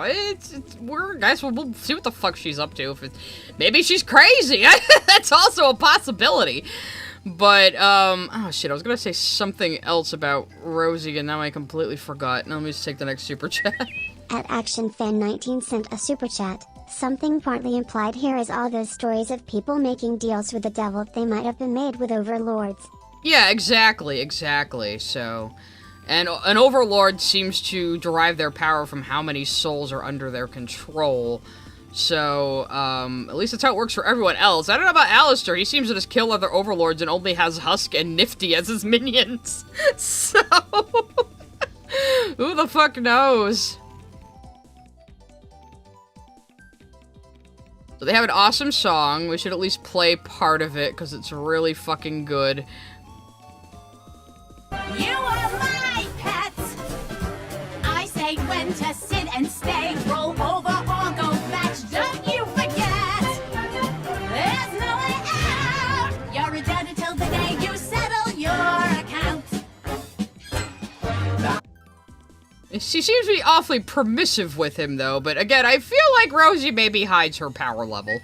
Rain Banana sent a super chat. As someone who is mixed, it's sad that people are harsh on Al's human design. We don't get much rap. And people that want it gone. Kinda makes me sad. Yeah, like, there's all these people very uncomfortably on Twitter saying he's supposed to be black and he doesn't look black enough when he's like a mixed Creole man. And it's like, that seems like something not okay to say about somebody. Like, you gotta love all these Twitter anti-racists who really don't seem to like mixed people very much. It's kind of, you know, it's a thing.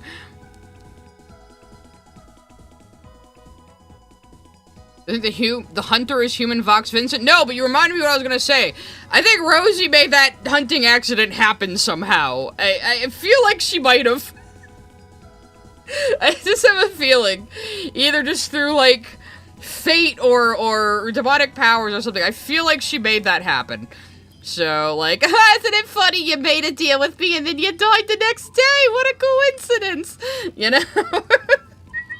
Edwokadora sent a super chat. The extermination began 7 years ago.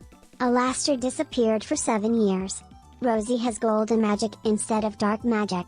She is cooking something. Yeah, and Lilith has been missing for 7 years. Yeah, so they revealed the exterminations have only been happening for 7 years.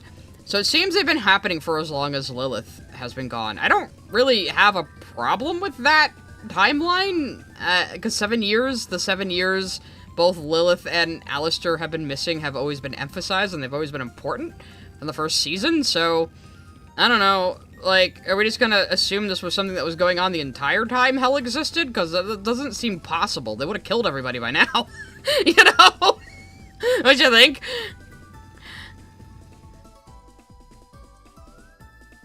Yeah, we don't know what deal Lilith made either. The exterminations happening might have been part of that deal. I don't know. We don't know what Lilith is up to. We just see mysterious shots of her. And I don't think we're gonna get much more information this season. So anyway, they have their cute little song, their cute little Bonesy Mary Poppins song. Sing along, dear. You know the words. Don't you forget. He looks so annoyed. My pet. Yours since we met. I say when to sit and stay, play ball or just play dead. Don't you forget. I'm in your net. Who can't be that? At least not yet. I love Amir's line read on that. At least not yet. He's like, the second I'm out of your control, I am tearing you the fuck apart, lady. To make a line and line alone. Looks like you'll have to do this on your own. Fine. Fine. And they both have those very classical stage voices and performances, so they work great for a song like this. It's wonderful.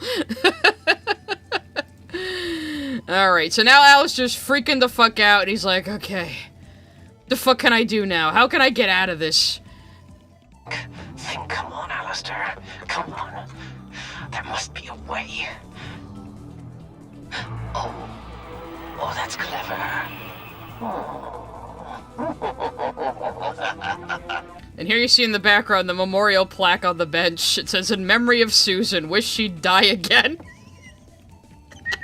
At Direwolf181 sent a super chat. I don't think she's a sinner. Possibly Eve? I don't know. I guess we'll find out. I mean, I wouldn't want the answer to be that Rosie is Rue or Lilith or Eve or whatever other things people are speculating. I don't know. I'd want a more interesting answer, but I guess we'll find out. I mean, I really don't have much to work with here, so I'm not really gonna speculate. At Crossover Productions 2395 sent a super chat. My leading theory is that Heaven took Lilith as a prisoner because she was inspiring sinners and started the exterminations because of that. Maybe, because, like, yeah, she definitely seems to be a prisoner, even though she's in all these, like, very, you know, paradise-looking areas. It's like a bird in a cage type of thing, you know? So, and she doesn't, well, not maybe she can't speak. We haven't heard her speak. And she has that weird necklace around her neck instead of the string of pearls we see her wearing in everything. Even in the statue, she has the string of pearls on, actually. I can fix my... So, I can fix my own problems, he says, with the family behind him, so I wonder if he's, like, his idea is using them, or I don't know. But yeah, you can see Lilith here has a string of pearls around her neck, and in every portrait we've seen of her, she has a string of pearls around her neck. But the Lilith we keep seeing, wherever she is, has this weird black crystal hanging around her neck. So maybe her voice has been suppressed. You know? So, and there's also theories people say maybe it's actually Eve, and she's stolen Lilith's identity. Maybe she's actually Rue. I don't know. I think that is actually Lilith. But I think there's a reason she can't contact them. But she keeps her phone around anyway, even though she can't talk to either her daughter or husband. At Spill Your Guts 317 sent a super chat. If anything, Eve should be a Sinnerimo original sin. I mean, there is the theory that Rue is Eve, and Rue is short for root of all evil, but I think that's a speculation on people's parts, and Vivzi's never actually confirmed that, so... At ActionFan19 sent a super chat. Hot take. Rosie did a similar deal to Alastor, and Lilith dragged her to hell and turned her into a cannibal. I mean, it sounds like she was a cannibal before she died. Lily stream past the original video tax. GG. Yay! I have officially ratioed Lily Orchard's video on Knights of Guinevere with my stream on her video about Knights of Guinevere. I even gave her a week's head start, guys. Alright, I think that was the last one, actually. Alright, everybody celebrate. I'm gonna skip Flogging Molly again, though. I want instrumental music. Okay, that might also be too much. I probably should have built a better playlist for these discussion streams. Maybe I'll do that next time. I'll make a playlist of music that's pretty low-key and ambient. So anyway. So yeah, so it's just interesting that the whole necklace thing is interesting. Also, like... she's either kneeling on in the statue, or they made her smaller to make Lucifer look bigger. So... and then, of course, Charlie is still failing on the news.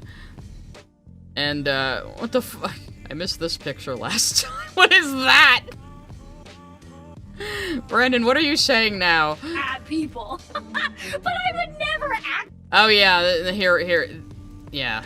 Oh, here's the part we need to talk about. At S.T. 0PM0SS sent a super chat. Don't forger Charlie's deal to Alastor in season 1. So, Alastor also... Charlie owes him a favor. That he can call in at any time. That she can't deny him. I forgot about that. That's also in play. Oh. What's he doing now? What game's he playing now, I wonder? You know? Unlike Pink King, I understand that Alastor is a trickster character. And he is, like, 10 steps ahead of everybody else playing 5D chess. So, he's got some plan that involves agreeing to be Vox's prisoner that's going to get him out of maybe his deal with Rosie? I don't know. I guess we'll see. Somebody else on Twitter also had an interesting idea. Actually, I'll talk about that more when we get to that part, though. Let's talk about this part where they go commentary community on her. Like he was just waiting for me to say something awful, like that I think sinners deserve the extermination because they're bad people. But I would never actually say that. This is exactly what Lio Convoy and friends do to people. They're all just terrible people, waiting for something they can say, look, see, you said a bad thing too, see? So you're the bad one. This part's also very funny. News. Charlie Morningstar claims that sinners deserve to be exterminated in shocking new statement. No, that is not, like, what? Stop, that's not what I said. It was just an example, not like I meant it, you know? Please stop. Topical on social media. What? Don't compare me to Hitler. How are you even typing this fast? I just love the way she says that. Don't compare me to Hitler! Hitler confirmed? He was probably already killed in the exterminations. And then, of course, she brings Nifty on. Nifty, tell them how good the hotel is, Nifty. Nifty! And then she goes, alright, she freezes on camera. So she tells her the camera is a big roach. I love Nifty's fucking empty face. And of course, like, the greatest song ever happens, so let's play a bit of that. I can probably pause in the middle to not get nuked. I think we're doing pretty well so far, so let's hear what Kimiko Glenn has to say. There's an endless stream of passion filled in hundreds of blogs. If you love this picture, just wait till you smell our rugs. Cause people bark and kiss and call them their butts. Fun and when they feel like it's going clean it out. Our type of vermin needles left all over the place. And our rats have grown immune to being sprayed by me. So I gotta take my knife and stab them all in the face. And now they treat me like they're food because I'm covered in rat Yeah, so she likes cleaning up garbage, I guess, and then we see how she sees the hotel, and we start getting this fucking fuck-ass Horton Hears a Who anime section. It really looks like every time a 90s cartoon tried to make fun of anime, which I think is on purpose. It's great. Can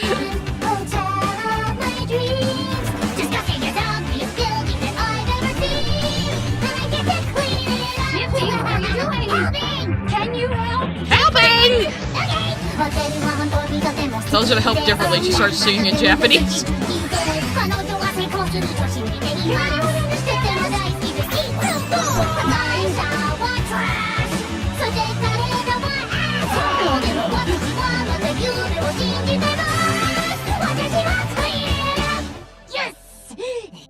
Yeah, so that song came the fuck out of nowhere like a goddamn flashbang, and everyone liked that. At Scoony the 2 Indie sent a super chat. It's impressive Kimiko Glenn can sing in Nifty's voice, especially after hearing her more natural singing voice in Centaur World. Oh, that's not even her natural singing voice? Okay, another one that's very impressive. At Chip Manly 1 sent a super chat. Lily's least favorite song confirmed? Probably. Oh, I did say I got a tip from Stream Elements, thank you, and someone said it was Fausty that said it, not Viv, but they said how Rosie never died. Aw. Okay. Okay. Maybe she's undead. But yeah, sorry, I don't have a thing for Stream Elements tips to appear on screen, but thank you. I'm glad I noticed that in my little feed over here. Thank you, Anonymous. So she's singing at a higher pitch. I mean, they might also just pitch her up for Nifty, you know? I mean, that's possible. So... And now, of course, Alastor triggers the V's to come after him, and I think it was always his... Rosie could be a Hellborn, maybe? I don't know. But it seems like his plan from the start is to offer himself as captive, maybe, but let's watch a bit of the fight scene because it's really fucking good. It's so good. I have like fucking Nights into Dreams music playing. Let's pause it for a second. Sent a super chat. I was drinking when she said that the Hitler comment and struggled to not do a spit take. My roommates had to pause cause we were laughing so hard. I know, it was just like such an out-of-pocket statement. No need to be shy, Vox. Come out, come out! Alastor, for what do I owe the displeasure? The cactus guy Did rip. I strike a nerve? Finally ready to plead with me to stop. Look at the backgrounds, shitting it on looks your so precious good. hotel. Frankly, I'm bored of him. Actually, another thing about that shot, hang on, Why let me go back real quick. This will also Did save I me from strike a Amazon, nerve? maybe, with my patented Finally VoxTech scrambler. on screen right now. Devintech sent a super chat. What do you think the extermination happened 7 years ago or longer? It seems like they started 7 years ago. So they're yearly and they started 7 years ago. That's what it seems to be. Edits West 777 sent a super chat. Favorite thing about season 2 is the theme about how bad faith actors lie and distort what you're saying to fit a narrative. Feels fitting in a way. Yeah, and I know, like, Vivzy Pop said she's, like, kind of pissed off how accidentally topical it is. But I like, look at this, you got all this shiny... I wish I could do this without it fucking, putting this overlay. If I could point to things, that would be great. But you have, like, the shiny side on Vox's side to the left, and then the more old-fashioned side on the right that's in Alastor's colors. I just wanted to stop and appreciate this background work, because who else is going to if I don't? To plead with me to stop shitting on your precious hotel? Frankly, I'm bored of hearing your Bored. That. I thought you liked it when I... So apparently, he just, like, teleported away from sex with Val, and yeah, TMI, I agree. Val. I agree, Val. And can I film it? No, dear. I don't think Fox would want the public to see me put him in his place a second time. Fuck you! So he's just using reverse psychology, of course. This fight scene is fucking awesome. The animation, the staging, like, everything. It's so fucking anime. Look at this shit, guy. People that made this are fucking weebs. The backgrounds are always good, but they're, like, extra good this weekend. Oh, here comes... See, these are Val's powers. His staff still isn't working. Backgrounds are so good! Does that hurt? See the view from his glasses that we talked about earlier. You can see how blurry his fucking vision is on the edges. Anyway, oh... My favorite part, Velvet's part. Not because I'm biased toward Velvet or anything, but this part's great. I want this to be my superpowers, using my fucking YouTube polls to attack people. Damn, it's gonna take a lot more to fix that. Hey chat, wanna see me beat up this guy? I'm putting up a poll. Vote yes or no if you want me to absolutely obliterate this guy. When she uses her fucking pole as a bow and arrow, that's amazing! That's so good! Ah! I'm sorry, Alastor, I might like Velvet more than you now. You're slipping on my character tier list, Alastor.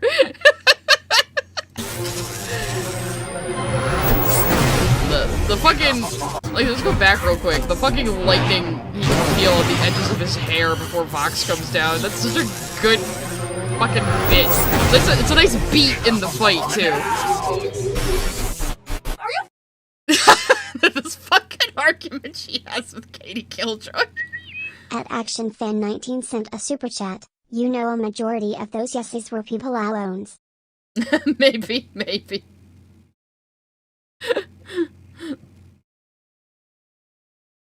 I know, like, Velvet has a different outfit every single fucking scene, but I'm glad they do that. It's worth it. Anyway, we just have to listen to this part because it's funny. Fucking kidding me? You are very rude, insulting, and wholesome.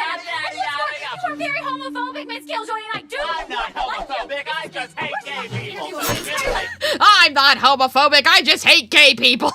I feel like that was a Brandon ad-lib. And then breaking news, they're fighting, so Nifty's like, oh no, Alastor! We'll save you! And she comes and gets Husk. Hey, have you ever heard of a blobfish? What? Check this out. Huh? Anyway, he gets kidnapped by Nifty. A lot of weird shit happens here. And we're back to the V's fight after our little break there. Because Nifty and Husk are going to involve themselves now. Put this thing out of its misery. Fox was definitely into that. The way she's carrying him! Husk barely knows what's going on. You still fighting these nobodies? My hair! Speaking about freaking out when your fit gets ruined. I didn't mean to. Oh, shit. It's like, you got my hair wet, you bitch! Do you know how much product it's gonna take? Yeah, I like that little freak out. the way fucking Nifty carries. Nifty is the character of all time, yes. Correct.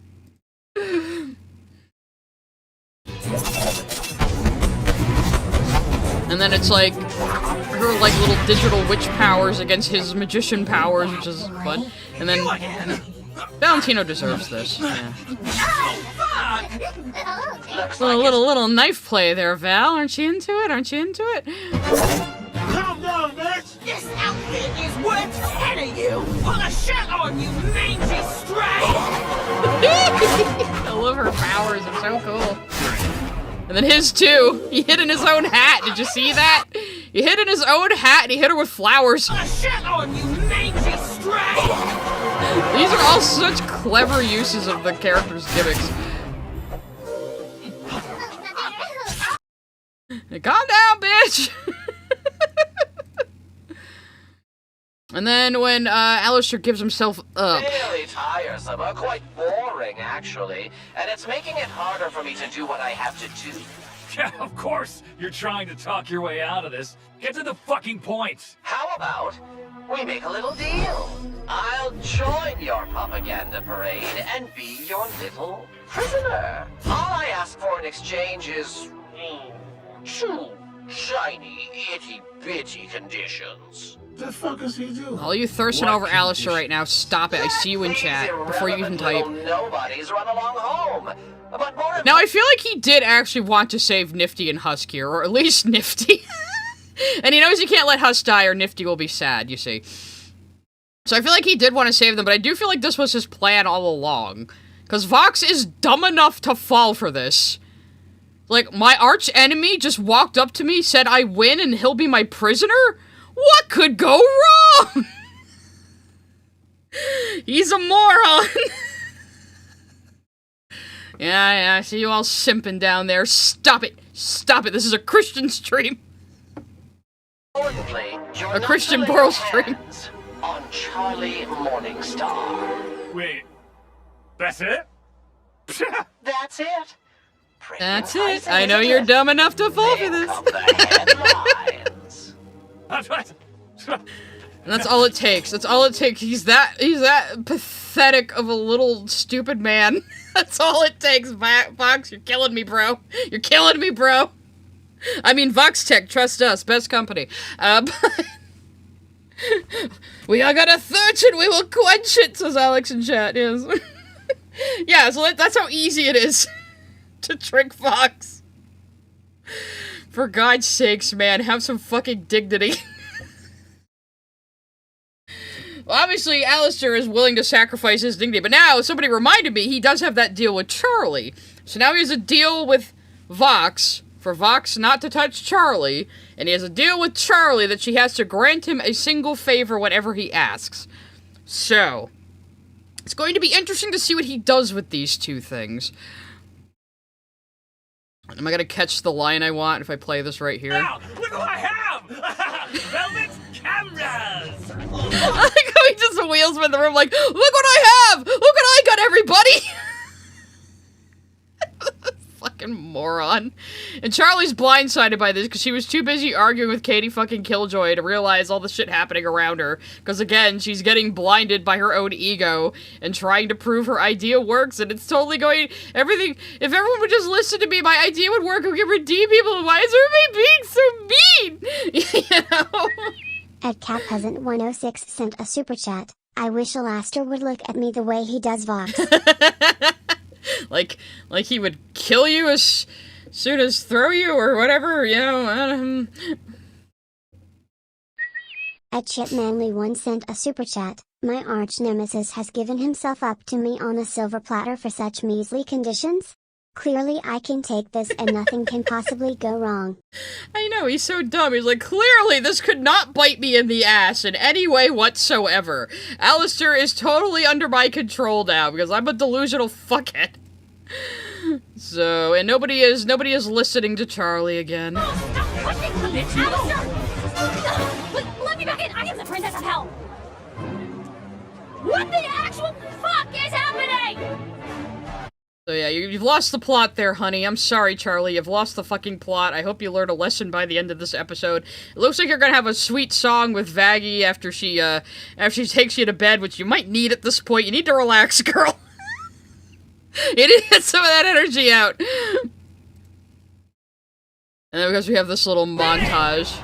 And let me be the one to tell the world that Alastor does not have a tail! Well, that's gonna piss some people off. What? That was definitely a lampshade right there. At Scoony the 2 ND sent a super chat. Vox in episode 1, we need to care more about our image. 3 episodes later, let's throw a fucking parade. Yeah, but it's because he conquered the radio demon. Also, we were talking about this on my Discord. Fuck the ship name Radio Static. We should be calling this ship AV Club. I have decreed it. And I love how he has a frowny face on the fucking gag he has on Alastor there. Smoothie, please.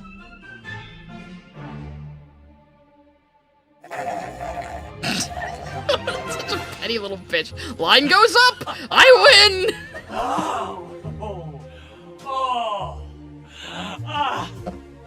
Today was perfect. Right, Val? Uh-huh, sure, babe.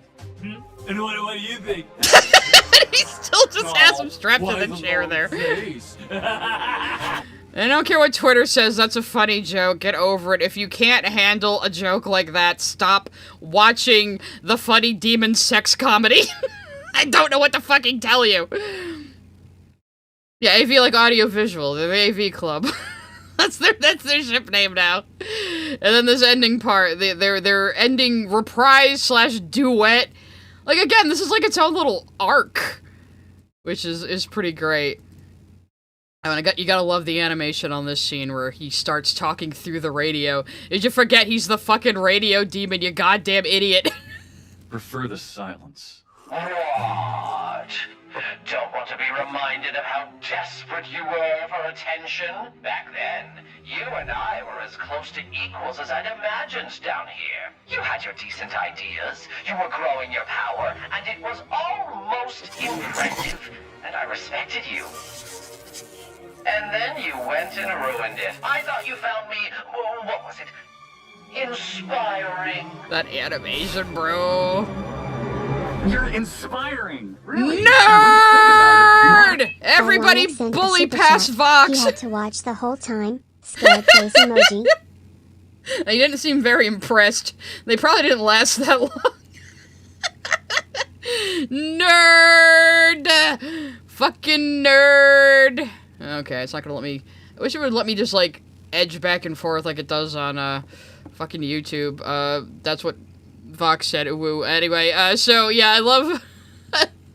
this fucking old CRT TV head, the fucking sweater vest. Look at this fucking absolute dork. Alastor wasn't mean enough. Nuggy212 sent a super chat. After watching the backstory of Vox and Alastor, I am officially a Vox stan. Alastor, you did not need to be a prick towards him. No, he should have been a bigger prick. Look at this guy. _brain sent a super chat. I love that joke implies Vox is mid at. Saxophone emoji. You really think he's not? At Invoicing Emu sent a super chat. Alastor shippers, Radio Apple and AV, eating well. Yeah, they really are. They really are. So yeah, so this is the official backstory where Vox was convinced they're friends and can team up. Also, yes, I love that the bartender is one of those drinking birds, those little bobble birds that you put in a drink of water or something. I want to know how he upgraded his whole head. I really want to know how he upgraded his head. Was it like after he met Velvet and she gave him some plastic surgery, like literally? Because, you know, plastic televisions, haha.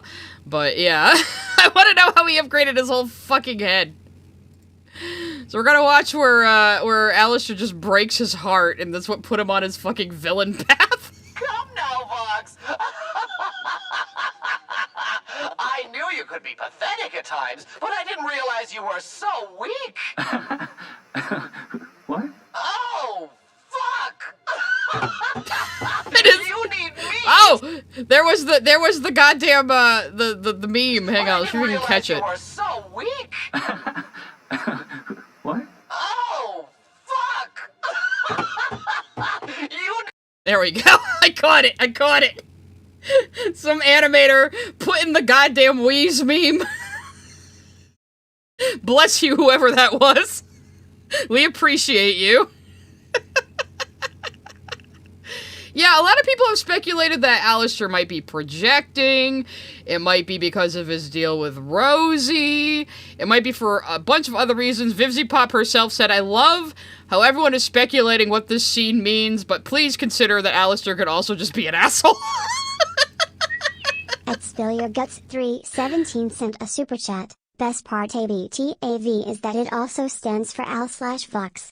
Ah, yes. See, I'm very clever, everyone. Need me to join your team, and here I thought I said no, and now he's pissy. That's the tea. For assistance, a partnership. Look at this nerd. Bully him harder, Alastor. And his face gets staticky as he gets upset. There are no friends in hell, Vincent. I thought that was something. And his real name's Vincent. What a dork. Embarrassing. We could, so here, also, it shows that when we see his face get staticky like that, he's suppressing an emotion. So, we've seen his face get staticky like that a few times throughout these episodes, so. Bylonic sent a super chat. If you pause it, you can see the exact moment his heart breaks bar meme. I mean, like, literally, yeah. So now this is why he's got, like, such a big ego, and he just wants to be better than Alastor and beat him. That's, like, because his fucking heart and his ego were broken. At SoreHeart520 sent a super chat. I love all the anime influence this show has. Mm-hmm. Well, a lot of people are saying, well, this doesn't strike me as a cult leader. Well, one, have you considered that most cult leaders are fucking creepy loser weirdos? That's why they're cult leaders, for one thing. It doesn't mean it was a big cult. I mean, look at a cult like Love Has Won or something, you know? Or even Jonestown, you know? So... But it's also that he has a crush on Alastor, so he's really let his guard down in that scene, and he's learned from that scene to never let his guard down ever again. And now you finally have me, but you still rely on others for your power, like always. So see, I was thinking here that Alastor's plan is to drive Vox crazy until he implodes his own empire and ruins his relationship with the other Vs. I saw somebody on Twitter suggest what he's actually going to do is make Vox more powerful than him, so then he's no longer the most powerful overlord, and so Rosie's contract will break. And that seems like something Alastor would do. So... I could see that going either way. I still think it's more gonna be he's gonna tear the V's apart from the inside. But considering that idea, and considering he still has his unused favor with Charlie, you know, he definitely could be doing something very tricksy and unexpected like that. Could be both. You're right, Miss Jasmine. Could be both. So... So he's throwing tomatoes at Vox. Deserved. That fucking nerd just got his heart crushed. And then he's like, look how much bigger I am than you. I'm going to win. All I do is win. All I do is win. And there he is in his preacher outfit again back there, too. Lucifer's loser spawn. And he's drawn glasses and braces on her and written stinky and lame. Very, very good, Vox. Very good. You're sure gonna show them, buddy. I gotta see if we can listen to the whole fucking reprise, because it's... Maybe not the whole thing. I'll pause at a certain place, but it's fucking awesome. At Scoony the 2ND sent a super chat. Just realized, they used Al's pilot design in the flashback. Oh, did they? That's pretty great, actually. Like, let's go back real quick and... Oh yeah, you're right! You're right! I didn't even notice that! Oh god, I love little jokes like that. It's that's cute. Anyway, we gotta listen to the reprise, because the reprise is the best part of these episodes. This ending right here, I fucking love it. Both of their performances here. Oh, and now you finally have me, but you still rely on others for your power, like always. Yeah, there's a little stayed gone in there too, and I've noticed there's a lot more, like, character themes / leitmotifs in this season, it seems. Or maybe I didn't notice them as much before, but I don't know. You think your little mockery is gonna make me cry? That I'm bawling about the past that could have been? Look around you, Al. I've been scheming this whole time. I got a team. I got a dream. And all I'm gonna do is win. And here's what I'm saying about how much he acts while singing. You know, like, with the mispronounced words and the you know, the self-boasting laughter in his singing. He's so good. You're in my house with my rules and my room with my tools. Of course, you're at my mercy. First to watch me take it all. You've gone ass up your deep cry. Your last luck has run dry. At last, your check is cashed. I'd laugh at how you look so small. Don't you forget, you're on my string. You can try to squirm and struggle and it won't do a thing. Don't you? So I think it's interesting that he has a reprise of Rosie's song, now that Alastor has said, I'm your prisoner, and he's stringing him up similar to Rosie, but the way it is with Vox, it looks more like Alastor is enduring it and just buying his time than actually being a puppet on a string like he was with Rosie, and I think that's very, very purposeful. You forget, you're so obsessed with me. I knew you'd need me here to be your unwilling audience when you lose your marbles in Act 3. You're nothing glue if you think I won't end this tale of ruler. I'm just like you, except I'm smarter, sharper, brighter, newer. So I'll keep your smug ass alive. To show me you're not a loser. Do you ever shut up? Don't you forget, you ain't won yet. You still need me like you did before. So cute you think I care. And then it turns into a reprise of Up There, but goddamn, I love that one bit from Amir Talai. Don't you forget, you ain't won yet. It's so good. You ain't won yet. You still need me like you did before. So cute you think I care. Now I'm the master, and you're my fun. Like, these 4 episodes feel like their own little arc. High and mighty now that I flip the switch. And though the radio's gone dead, you know the show must go on. This goes so hard. Have my fun, you'll wish that you had stayed gone. So many reprises in one. It was like 3 songs. You two should just fuck already. What? Am I wrong? And then we just have a little joke at the end to cap off the episode. Beautiful. Beautiful. Bravo, Vince. End of Act 1, basically. You're right. Lavishly Lavender. We've put all the characters in position for this season now. So this is a bit like we're going into Act 2 of the final act with the next batch of episodes. Where you face sent a super chat, not me on my first watch, saying they need to just F already right before that did. I mean, he ain't wrong, is he? He ain't wrong. Yeah, the V's, I think, are delusional. I mean, even Husk was calling them nobodies, and I think Camilla Carmine did call them out as smug wannabes, so, yeah, these 3 idiots think they're the top dogs. They're not even the top dogs in hell. They're not even the top dogs in Pentagram City. And they think they can take over heaven? These guys are morons. It's not gonna work. You know? And I think Valentino is just going along with it, and so is Velvet. You know, they're not really thinking big, long-term. Meanwhile, fucking Vox is like, I'm gonna be God, basically. It's like, okay, little bro. Okay, if you say so. Bro was shocked when Vox started levitating. Was he levitating, or was he being pulled up by the wires, you know? At Soarheart520 sent a super chat. Good Lilith be on that hell moon next to heaven. Yeah, what is that moon? Because you can see it from hell, too, so it's not like when you see it from heaven, it's their view of hell, so...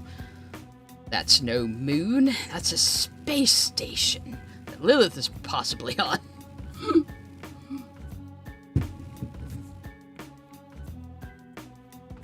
If even Huss called them nobodies, does that mean he used to be more powerful than the V's? Maybe. I mean, the V's do seem like they're upstarts. You know, that was the impression we got when Velvet crashed the Overlord meeting. You know, they weren't expecting her, for one thing. They were expecting Vox, I think. So, yeah, other Overlords, other Sitters, all think these guys are kind of in over their heads and getting a little too big for their britches. Nuggy212 sent a super chat. Remember when Alastor said last season, guess who will be pulling all the strings? Yeah, that ain't your brother now. That's true. And people forget, Alastor is a bad guy. He might be on the side of our good guys, but he is also a villain. He shouldn't, like, get everything he wants. Again, people like Pink King who think he should just be Omni-Man and just, like, go around destroying everybody all the time. It's like, no, he needs to be brought down a peg, too, because he's a bad person. That's how fiction works. We want to see the wicked punished, because it doesn't always happen in real life. In order to like an asshole character or a villainous character, they have to get their comeuppance. Otherwise, there's no way to like them in a piece of fiction. So it stands to reason all of them are gonna get their fucking comeuppance in the end, you know? And also, he's a trickster. He obviously has some plan. Vox was so easy to trick. Wolf181 sent a super chat. I mean, Val isn't wrong, XD. He isn't wrong at all, no. Alastor is in it for himself. Yeah, ultimately, Alastor is in it for himself. He wants to surpass even Rosie. He's just buying his time until he can use Vox and Rosie as stepping stones, basically. Or at least, that's what he thinks.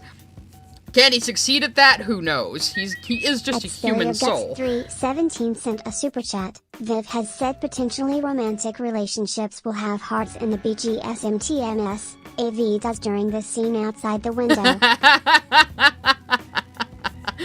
True! I wonder if that's on purpose, though, or not. But, I don't know, maybe I ship AV Club a little bit, maybe, I don't know. Everyone's like, well, Alastor's asexual, it's just for fun, okay? I'm not saying I want to actually see it happen in the show, but they obviously have some sort of sexual tension, or something that goes a bit beyond sexual tension, I'm not sure. I think they just really want to murder each other. Which has a lot of overlap, surprisingly. Al plays the fool to overthrow the king, yeah. Whereas Vox just wants to be king and just wants everything handed to him. Because again, look how easily he accepted, like, oh, you're just agreeing to be my prisoner? And all I have to do is, like, this thing I wasn't gonna do anyway? Well, okay, sure, I win! I won, everybody! I win! You know, he's that fucking stupid and delusional and full of himself.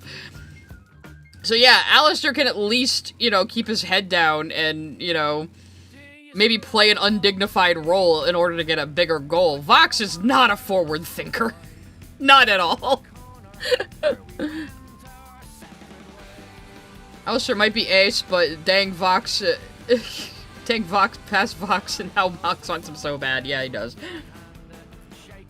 Why isn't he more like Omni-Man? Why did he surrender to the V's? Is he stupid? I assume that's what Pink King's video is.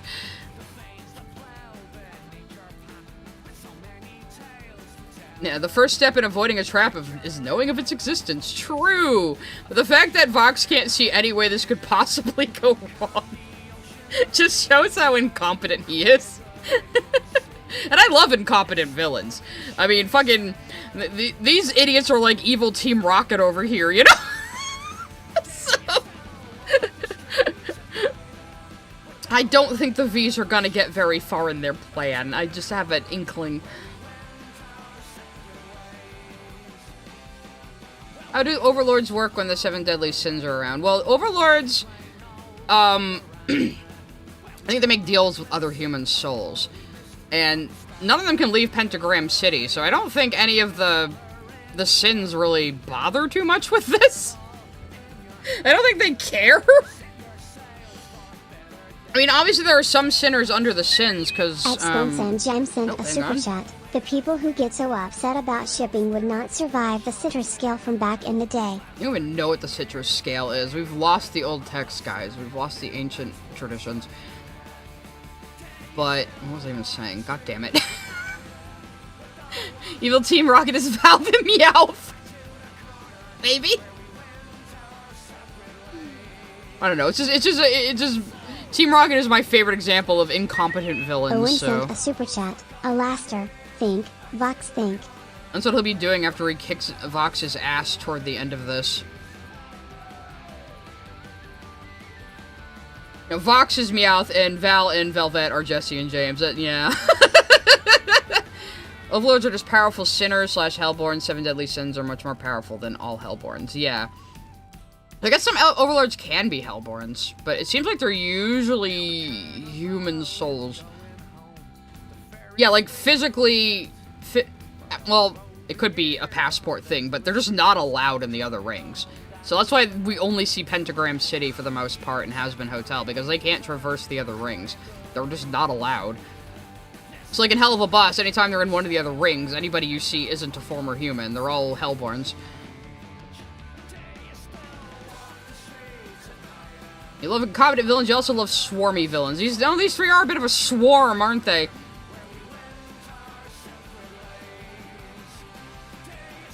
No, I thought the Imp Office was in Greed.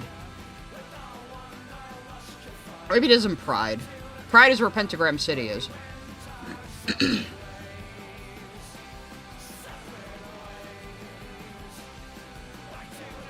Yeah, I was questioning that last time, Spill Your Guts. I was like, do the V's even know about the other rings of hell? Like, do they know there are way more powerful entities than them if they think they're, like, the top of the hell food chain? You know? Oh, Imp isn't... Oh, right. 5 gas, you're right. Imp is in Pride because their clients are sinners, yeah. And that's the only place sinners are. Carmilla has kids. I thought sinners couldn't have kids. Yeah, well, it's like, don't know if Carmilla's Hellborn, or if, like, she and her kids all died together, or these are people she adopted after they were all dead. We don't really know for sure. I mean, they look like her, but they could be adopted. Who the fuck knows? Yeah, only Hellborns can have children. Sinners can't reproduce. Yeah, they could just be 2 young ladies she took under her wing. And it seems like the minions of Overlord start to look like them. Because, like, you have that fish dude that's, like, Vox's secretary, and he's, like, all the same colors as Vox. So it might be just souls start looking like the Overlord they're under as well, you know? Yeah, or they were all human and they all died together. Don't know. Probably think they're hot shit because they can mess around with the Princes of Hell. Yeah, they definitely think they're hotter shit than they are. That's for sure. Was Susan Hellborn? I don't know. Good question. I mean, there's a theory that the reason why Adam was able to be damaged is because he did hurt Charlie and that broke the pact that they weren't allowed to go after Hellborns. So, I don't know. But yeah, Rosie might be Hellborn. And, like, maybe I guess anybody who was a cannibal just goes to her. Jam sent a super chat. Baxter is Vox Plant, basically. Yeah, I mean, he might be, or he might just be apathetic to this. He doesn't seem to be reporting back to Vox at all. They might not even know he's there. You know? I mean, it wouldn't be much of a twist if they go, oh, and Baxter was reporting back this whole time. It's like, maybe we suspect that would be the case, and he's just like, nah, I don't care. And be like, oh, okay. Yeah, I think there are cannibal children, so maybe the cannibal groups are Hellborns? I don't know.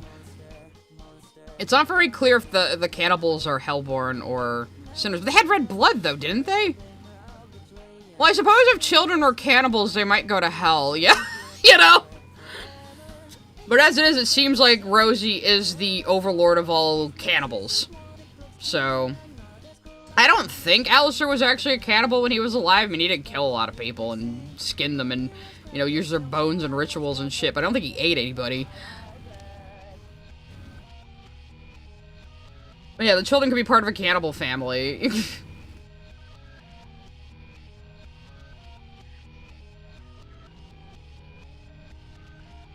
Well, they wouldn't be able to go to the Lust Ring at all. The sinners are just not allowed to go to the other rings. I mean, maybe they could try to force their way to, but I mean, again, it might be, like, supernaturally impossible for them to do.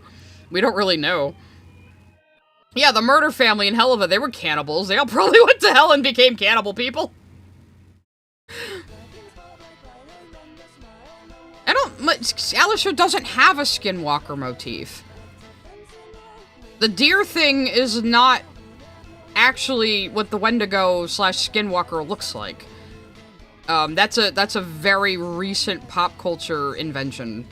So, people just saw he had deer antlers and decided that was somehow related to skinwalkers when that isn't necessarily true, because that's a very recent pop culture thing that, like, white people made up. So, I think it's because he got mistaken for a deer and that's how he died. A lot of people, the way they died and what they did in life seems to reflect what they look like in the afterlife. So, well, if she said there was a Wendigo inspiration, I don't know if that's actually true or not, because a lot of people just make up shit about Vivian Madrano and pass it off as the truth without actually, like, double-checking.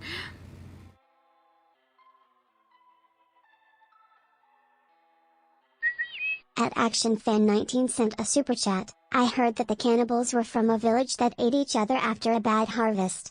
My take is Rosie was the last one alive and did her deal with Lilith as I mentioned before. Oh, that's a good idea. Because, yeah, they said she never died. That doesn't mean she wasn't a human before, necessarily.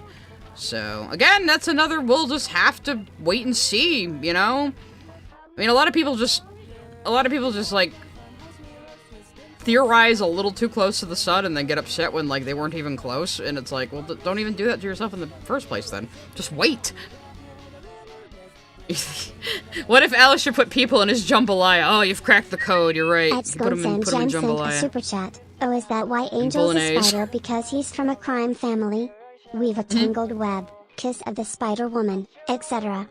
Also, the web of crime, I've heard, is another one. But yeah, I mean, there might not be complete logic to it, because this is not hard lore. This is just a background detail. I mean, people, like, not everything has to be hard lore and, like, specific and always work the same in a show like this, because that's really not the purpose of it. It's just to be stylistic, you know? It's because we wanted to make a Mothman, and we have a loose excuse for why we have a Mothman, and a Deer Man, and a Chicken Lady. You know, there's reasons. Just forget about it, just watch the show.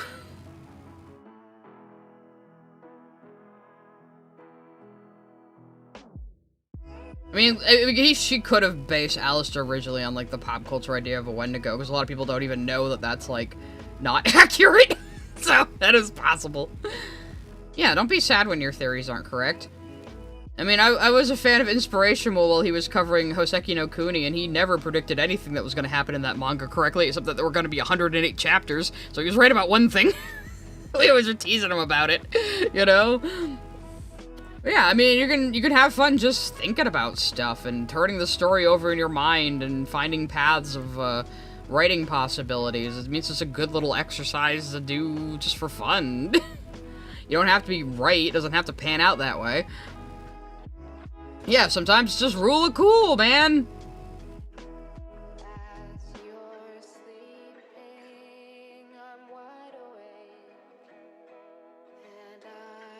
I drew Lorch's Vox. Well, yes, I was the one being Alastor, of course, because he's the cool one. He's got a wit at the end. You watch it, you watch. Or maybe they'll destroy each other, who knows.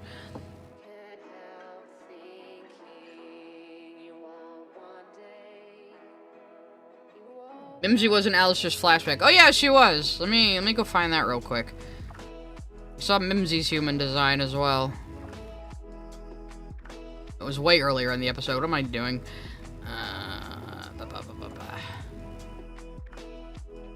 No, but I will. You are a handsome young man, Such a charmer. Did a little And twirl quite even. pedestrian, if I recall. Hustling yourself and dazzling Everybody those smokes young 'cause it's the producers, 30s. Overcoming so much to be the star of your own radio show. The toast of There New she is. Orleans. There's our girl. There's Mimsy up there on top of the piano. Look at her. And her human design is kind of... That's a good image to leave on. He lost his curly hair going to hell. Rosie really cursed him. She took him down to hell, gave him a fuck-ass bob. Poor bastard. But yeah, she did say he would come by her club a lot, so... Yeah, and then the scene with Al and Alastor and Vox at the bar, it says, smoking is good for you on a neon sign in the back. Yeah, also wood, yes. Take it easy, son, it's just a drawing! I mean, now they're all thirsting over Mimsy, as we should be. I think I'll wrap it up.